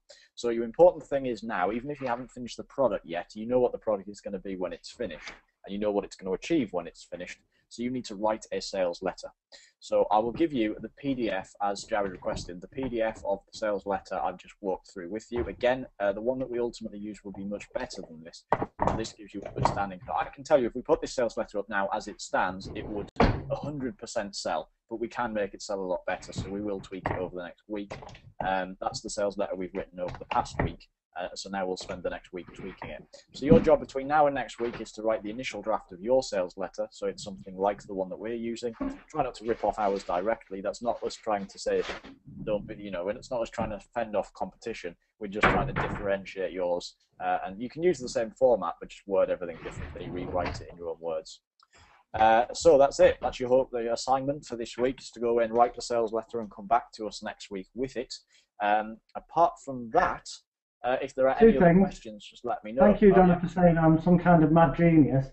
I like the fact you added the word genius to that, because, to be honest, sometimes I think I'm just mad. Next webinar, which will be module number 5, next Sunday, the 2nd of September, so you've got a full week. Yeah, you reckon? Fine. Yeah, because you'll need a week to write this. So I would say, yeah, if we do it on Sunday, on the 2nd, and we're again 5 p.m. Eastern Daylight Time, which is 10 p.m. in the UK, and the rest of you can work that out from there, depending on where in the world you are. Apart from that, if you have any other questions, now is your chance to go ahead and ask them, primarily on what we've discussed so far today, and we'll answer them. There's no questions in so far, so we'll just give you folks a couple of minutes. And then we'll wrap up the call. Have you enjoyed the call tonight, guys? Guys and girls, sorry, Donna, and any other girls on the call. We'd love, again, as usual, if you can give us a rating out of 5 stars, 4 stars, 3 stars, 5 stars being the best training ever, 4 stars being crap. Sorry, 1 star being crap, 4 stars being pretty good. We'd love to get some 5-star ratings out of you if you enjoyed tonight's training. If you're enjoying the coaching so far as well, we're trying to break this down as best as we possibly can. Donna says, what time did you say the next webinar is? It is Sunday, the 2nd of September 2012, which will be at 5 p.m. in Eastern Daylight Time, so that's New York time, and 10 p.m. in the UK. Jared says, can you say something more about creating video for a website? And today was 5 stars. Yeah, I'm sure we can put something together. It doesn't have to be, it'll not be part of the main training because it's less important, but I will mention it on I'll mention it on.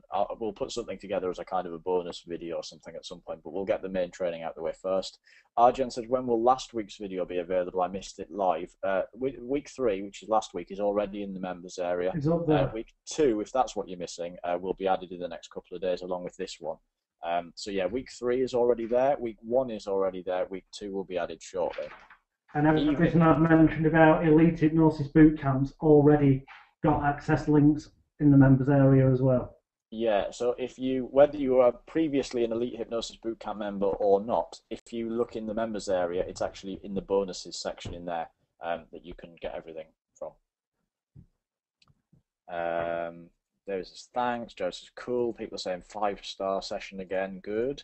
You know, teaching copywriting is a really difficult thing. Donna says, great info, great content, great presentation, highly enjoyable. Thank you very much.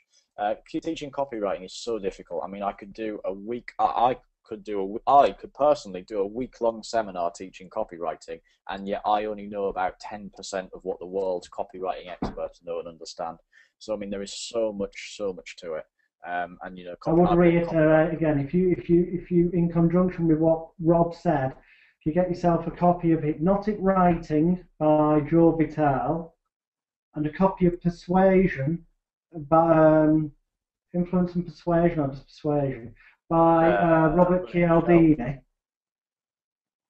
Those 2 books, with what Robert's told you in this webinar, together with what I cover on how to write an effective press release in the Secrets of Hypnotic Success videos that are in the bootcamp stuff, and you'll be, if you action it all together, simulate it together, you'll be in front of the majority, you'll be in front of a good 80 to 85% of people out there using similar systems to this, because a lot of them use systems like this, but they fall down on the sales letter. If you follow what Rob said, combine it with what's in the secrets videos, and those 2 books together, and can you spell Robert's last name of the book you are recommending? I can if I just open a window here on my computer. I've got it now. I've got it now. It's CIA.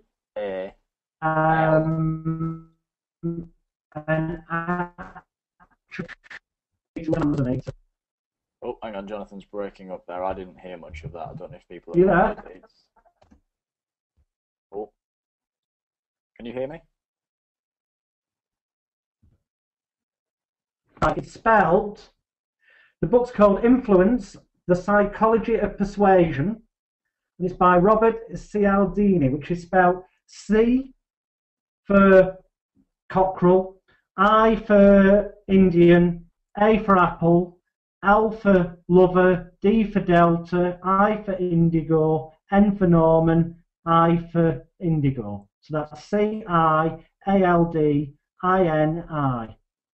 Basically, if you just search for the book title, Influence, The Psychology of Persuasion on Amazon, it will come up straight away.